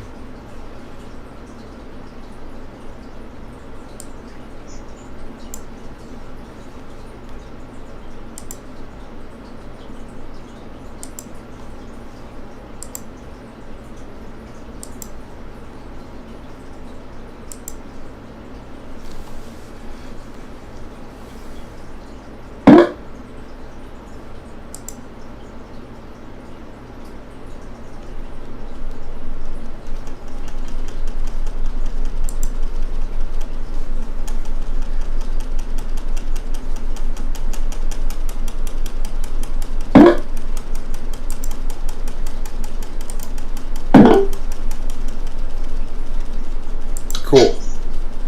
Wow. No, we don't have to worry about that problem anymore. And, oh, the trolls lose all their fun. Eric, but that's not fun. You won't let us fuck up your shit. Yeah, sorry. I have to say, though, it was nice when they added sound effects. Yeah. But they put so much effort in with so little result. It must be frustrating for them. Okay, so I'm looking at your assessment here. And 1, 2, 3. So, 2, 3, creativity and winning, comprising NE and SE. Both of them that high might be suggestive of an action type, NE Dom or SE Dom. Intellect number 1 might be suggestive of either a TI Dom, potentially even a TE Dom might say that, depending on how it goes. So I don't know. But let's look at the end. 8. SI countervalued suggests that possibly the whole thing looks like maybe SI backstack, so maybe camaraderie 7, romance 5, definitely a thinker, not a feeler. Concision 4, possibly an NTJ. Convenience 6 though, possibly an NFJ, possibly an STP. Okay, now let's look at this one. So you don't think the world is moving overall in the right direction? Why not? Well, I didn't really think about all the. Overall, I would say no because a lot of elements about. I guess the main thing I'm trying to say here is the human element. I think is being taken out of a lot of things. And the reason I say that is because the last time we spoke, when I had that typing, I told you kind of about where I work at, and pretty much automation is beginning to take over things, and the labor force is losing its value as far as like actual manual labor, and I'm seeing like that now when I yeah, typical. I'm seeing a lot of, I wouldn't necessarily say freedoms, but sort of, and when I say freedoms, I don't mean like things like something like an ISTJ would call freedom, such as being able to go outside and do certain things, or not being able to attend such and such, or not having a certain, like let's say texting while driving or something, like those kinds of freedoms. When I say freedoms, I mean more like freedoms to explore your own ideology and ways of expressing yourself. Individuality as in not having to deal with unprecedented levels of conformity, especially with things we're going on right now with the mask laws, which I think are fucking gratuitous. Yeah, okay. So let me look at this again. You put as number 1 that you think the generally the policies of the government are too corporation friendly. Can you expand on that a bit? Yes. Namely oil prices. I think you mentioned localism on one of the tables. Ultimately, I think that may not be the ultimate choice, but I think it would be a better choice than what we have going on right now. And when you have like all kinds of things that are subsidized, like healthcare, the government really in and of itself is its own corporation, in my opinion. Mainly because of Obamacare and things like food stamps and WIC, which are actually helpful. And you can't stop people from abusing any of those kinds of systems. But when you look at like what Oliver was mentioning earlier with lobbyists, how they have their hands in the pockets of like say cigarettes, arms manufacturers. Every night I say a little prayer for tobacco lobbyists. Good luck out there, buddies.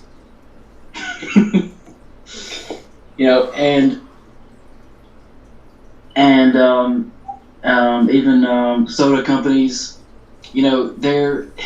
these people are changing the way that science is being like basically used and looked at because of I read a study on diabetes, not a study. I read like an article where they're basically saying it was okay for kids to drink such and such amount of sodas per day, and things like pretty much just things like that. Like it's taking away the individuality and the freedom of choice when you look at how power is being consolidated in the like say Disney owns like half of the media now. Maybe not necessarily half, but you get what I'm saying. Yeah. I've got my fingers crossed. I'm waiting for them to come buy me out any day now. No, they're not interested in my media, unfortunately. I wish they'd stream me on Disney. That'd be great. They'd probably pay me some money, I would assume. Okay, so you don't think people are generally well-intentioned and kind? Or that's not one of your more true ones? You should put it at 6. If you give people the benefit of the doubt and expect them to be great, they'll generally live up to those standards. Which part of that do you... Walk me through your lack of full agreement with that.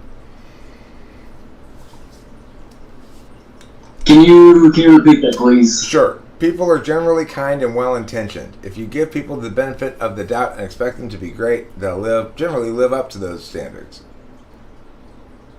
I agree with the second part. I mean, I agree with both of them, but the second part more because I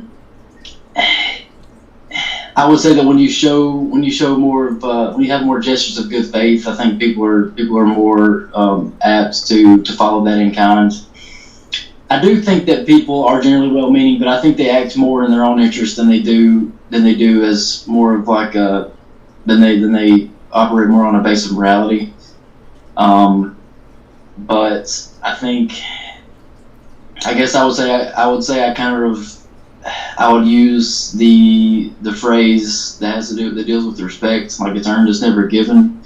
But if you, and not in a utilitarian sense, but usually most of the time, if you give something to someone, or if you give out to people, most of the time you'll get that back. Okay, so I don't remember what I typed you as, but if I were to just type you based on the results of these ordinals, so let's just say you just submitted these 2 documents to me, and I was trying to type you based just on this, I would see I'd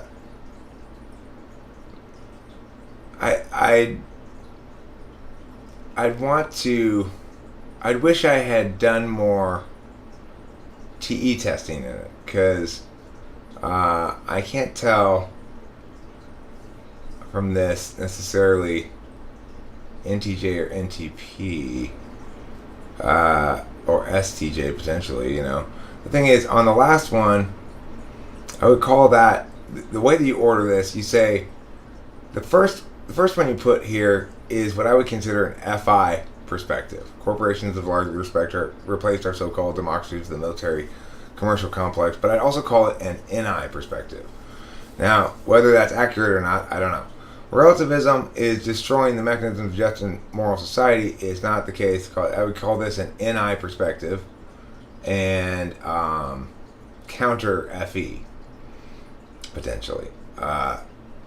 Number 3, so potentially, again, NI, FI, I guess.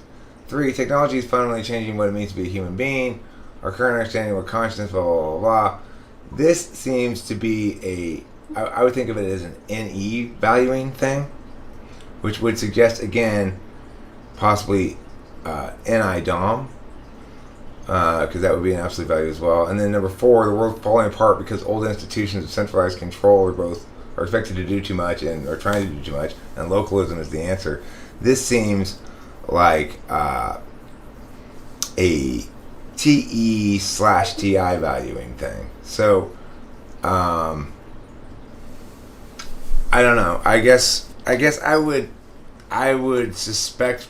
I would say based on these things, just these things here, I would probably type you as INTJ. But maybe, concision is the 4th one. There's the comfort being 8 suggests you're not STJ, you know? Now, okay. Let me ask you something. When you speak of concision, do you mean just in general, or is there like a certain frame that you're coming from? Like when you say concision, do you mean like blunt force efficiency?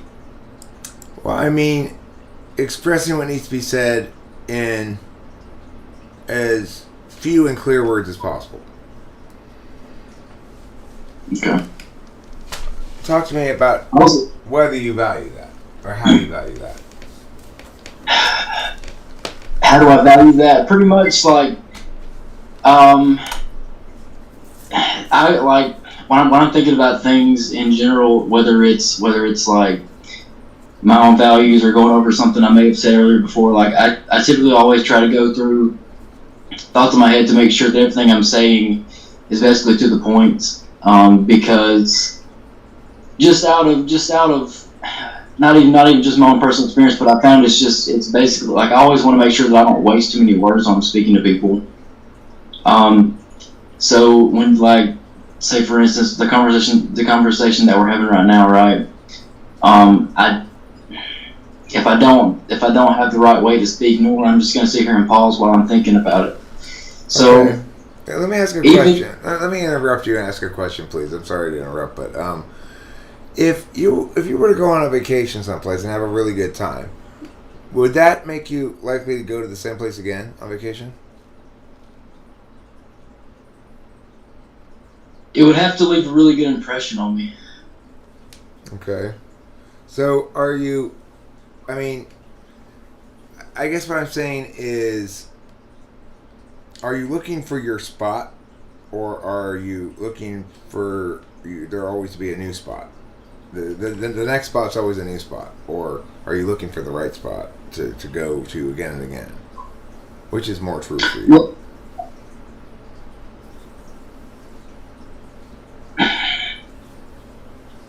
yeah, I'd probably say I'm looking for the right spot. Okay. Have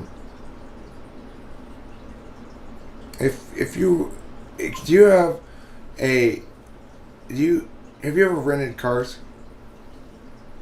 No. Okay. Have you ever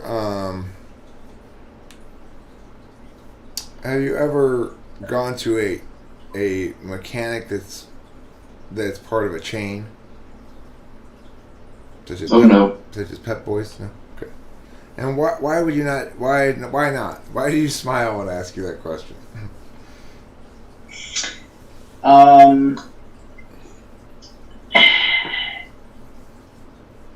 For the same reason, not to bash fast food, but for the same reason that a lot of people like to complain about fast food. You know, you go to a commercialized product, you go to a commercialized place, and you whine about the result. Like, you have a lot of people like to complain about, you know, why McDonald's is making people fat. A lot of people like to say sort of the similar kind of the same things about mechanics. You know, when you look like corporations, like let's say for instance, if AutoZone were a mechanic, right? Doesn't necessarily mean that they're going to hire people that actually know something about cars, because essentially they're basically still just a store. So they're really going to hire people that are only there to sell you products. Okay, would you recommend your phone carrier and your whoever provides your phone service to other people? You think it's a good phone service you have?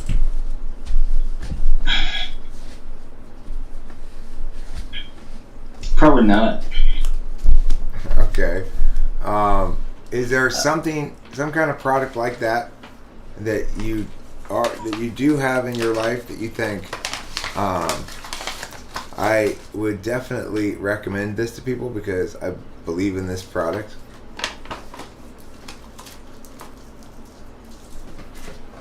I'm looking right now. I mean,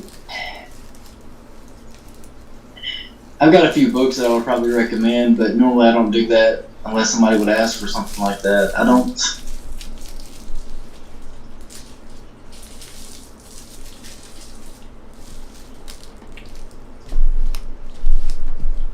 I mean, if somebody just explicitly came up to me and asked me, "Hey, would you do such and such?" and like put me on the spot, yeah, I'd probably recommend, but otherwise, probably not. Do you have tools? Do you have like power tools? I don't have any power tools. Okay. Do you want tools?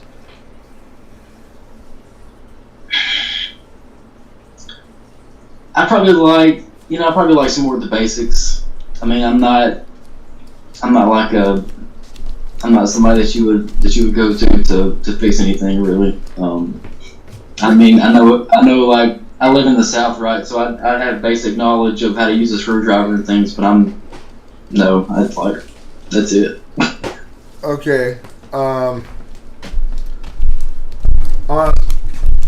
a scale of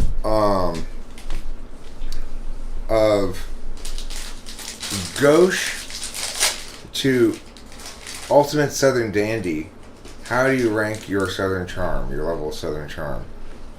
If you were tasked to charm the pants off of somebody,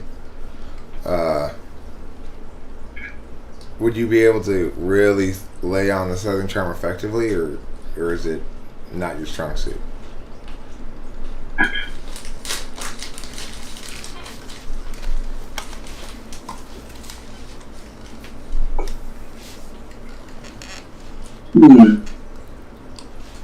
I've never thought about that one.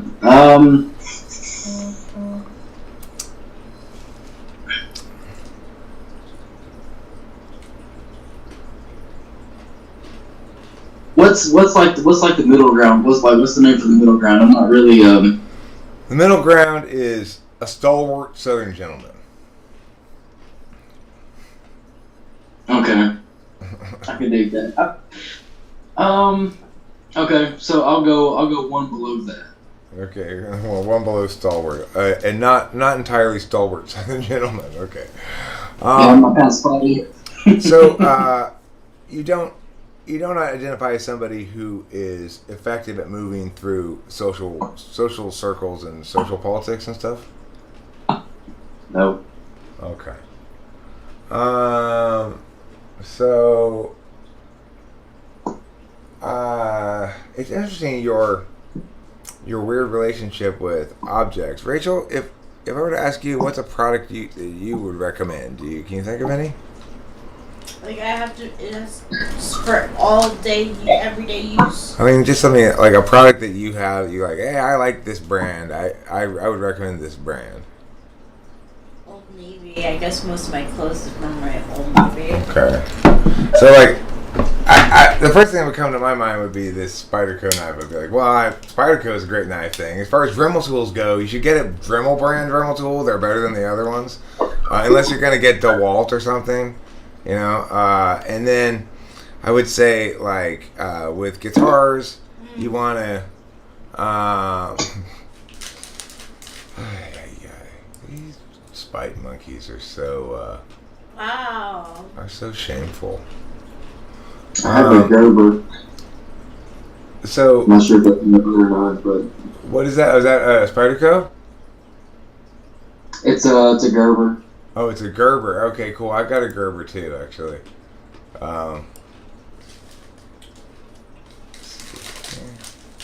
There we go. Okay, cool. So, let me see if this is. Make this a little bigger so I can check it. Yeah, it should be fine. Yes. Good. Okay. Cool. I have to say, these pretzels are really good. They're not bad, huh? Okay, so,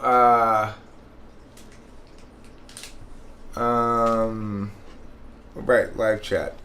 I want to see if anybody in the live chat has any things to say about that.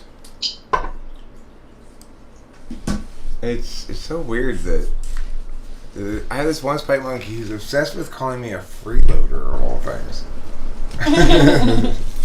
It's like, you know, yes, I am living with my dad, and because it's convenient and everything, but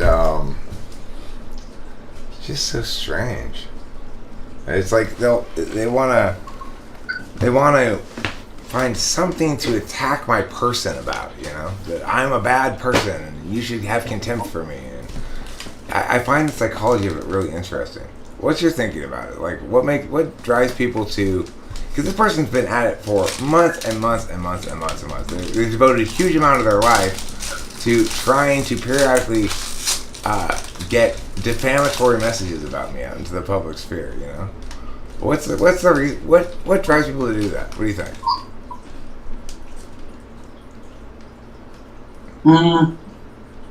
That's a good question. I would say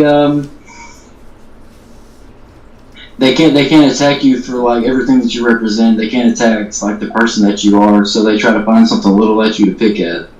So it's easy for them to take something small and to magnify it than it is to come at you with full force, because they don't.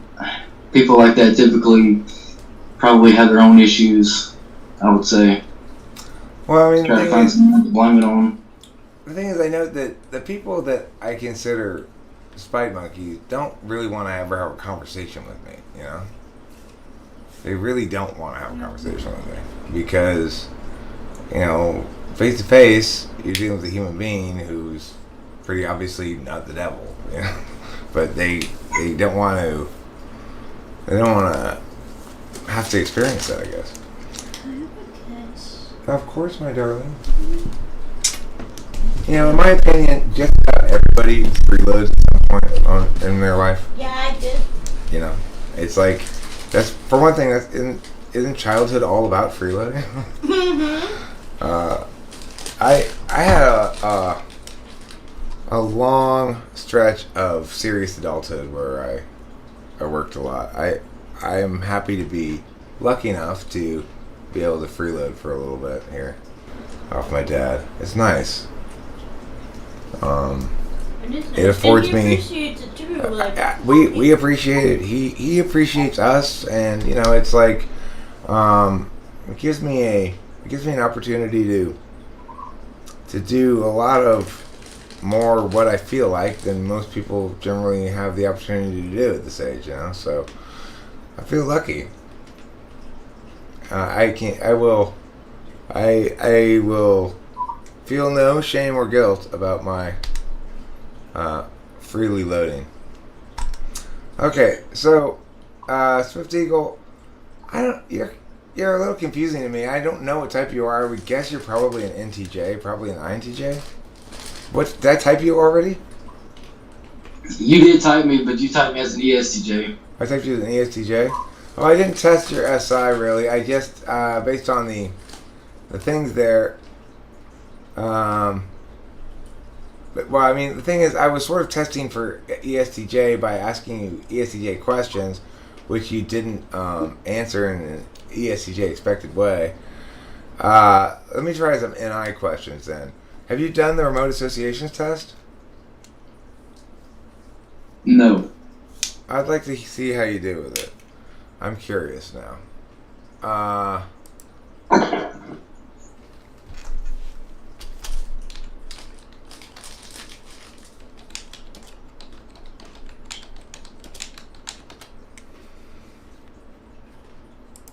Okay, so here's an example. I'm going to give you 3 words. You're going to tell me the word that goes with them. The example is cottage, Swiss cake. The answer is cheese because it's cottage cheese, Swiss cheese, and cheesecake. Okay?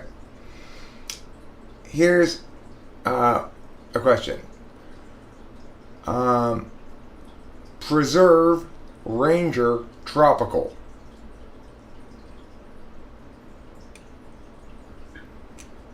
Park? No. Preserve and your tropical. Okay.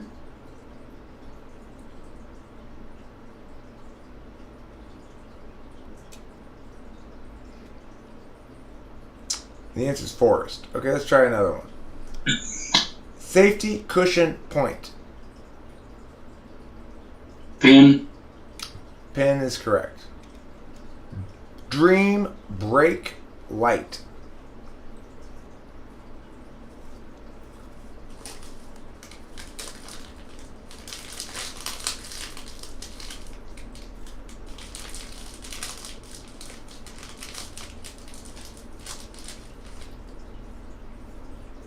The answer is day. Fish, mine, rush.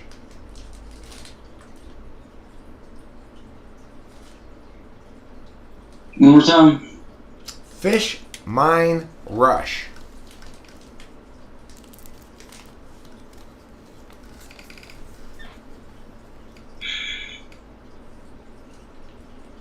Okay, what do you know? I was right. You're an ESTJ. Yeah.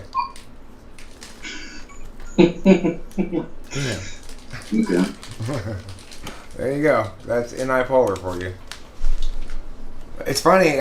Abraham did the same thing with it. Abraham had the same exact kind of like what, and he's NI Polar as well. He's the ESFJ. Yeah. So that's kind of nice that rat test proves that turns out to be an NI Polar test. Yeah, it Basically. does. That helps a lot. Yeah. Sorry if you were hoping to be an INTJ. Can't win them all. But I do have a question though. I guess from a TI perspective, why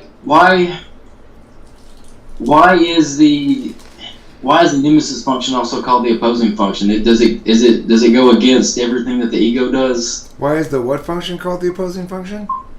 The nemesis, like say for instance, I'm TE, so mine will be TI. Oh, I've not heard it called the nemesis function or I may have heard it called the opposing, but I refer to it as the ignoring function. I don't think it's certainly nemesis or opposing.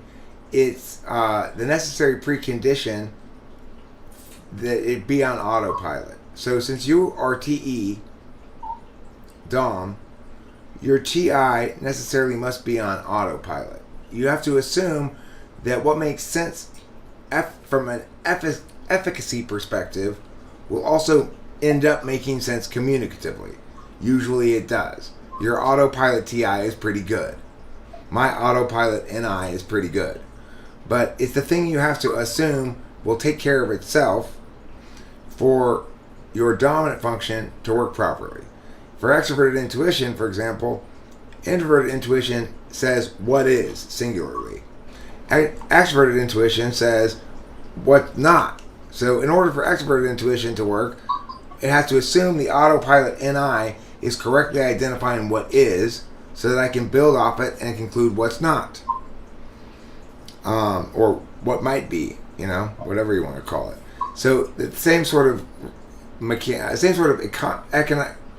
economy between the functions exists between all 1 and 5 functions. The 1 assumes the effectiveness of the autopilot of the 5. Okay.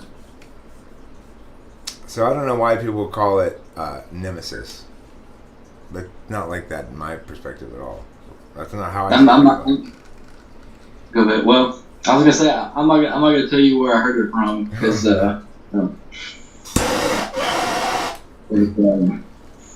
okay. So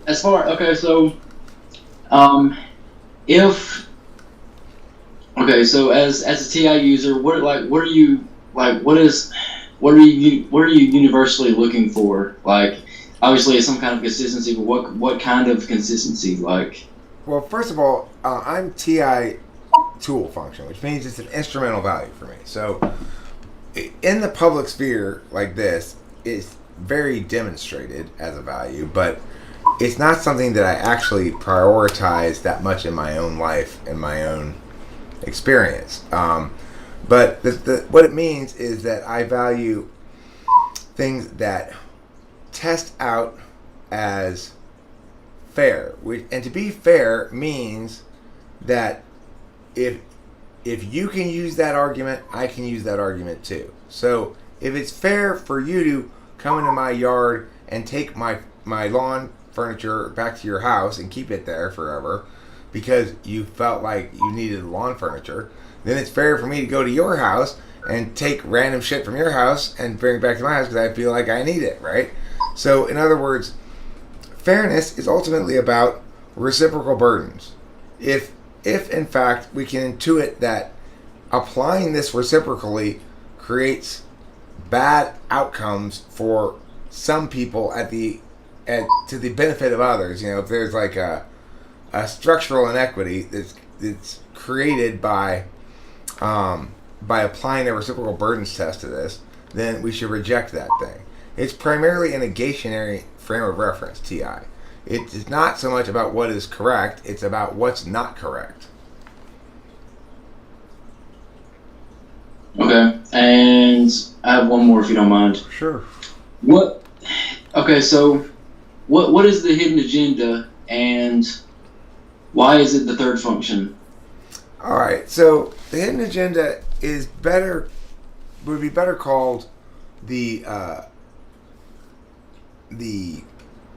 maturing agenda. It's like I tend to, as always, rely on my own example experience to be representative of mechanics here. So my own example experience is FE. I started off as a TI tool user. I started off with third slot absolute value FE, wanting a lot of FE, and then discovering at some point early enough in childhood that was lacking. That it didn't meet my needs. I was not natural. In other words, if I was going to survive on that kind of nectar, I was never going to survive because it wasn't frequent enough. I couldn't get it enough. I didn't want to engage in that fashion. It felt uncomfortable to me. It just wasn't me, right? So I ended up going TI at a certain point in childhood and countervaluing FE. Like, I shouldn't have to be polite. Well, I'm correct, And then at a certain point later on in middle of high school, let's say, I started being all about FE outcomes, but they were ill-informed by a poor FE. So I didn't quite get how people perceived me based on how I acted. Like, I thought they'd think I would be cool if I said yeah, but actually that didn't prompt that response to them, and I didn't quite get that yet. So it was still maturing. And then as I gotten older, and it's still maturing in that area, I still don't quite have good clarity about this isn't going to play well. It's going to play as you're a dick, Eric. Like, that one escapes me a lot of times still. People don't think, oh, how cool, Eric's so tough and badass. They think, you're a dick, Eric. So, maybe don't be a dick. It's like That's that. good advice for anyone, really, honestly. I have a question. Yes, my darling. It's not related. That's fine. Can we take a trip to Topanga to get my shoes tomorrow? Sure. Thank you. You're the best. Topanga is a little sight of heaven on earth. I'm not sure if I've been to Topanga. Anyhow, I think that's a good segue to wrapping this thing up. I want to thank Swift Eagle for being here. And I want to thank the other participants who were here, who got typed. And I don't know if these little ordinal things are very useful or not. They seem to correlate fairly poorly with results. But of course, they're good starting points for conversations with somebody. if you're going to type them. And I do like the fact that the anti-polar test, quote unquote, it checks out again here, which I like with the rat test. So for those who were waiting to get typed, sorry, but I'm tired now. For those who were just here for the chat and the chill chat, chummy times, I hope they were satisfactory. And if you can't climb the mountain, then make a tunnel through it.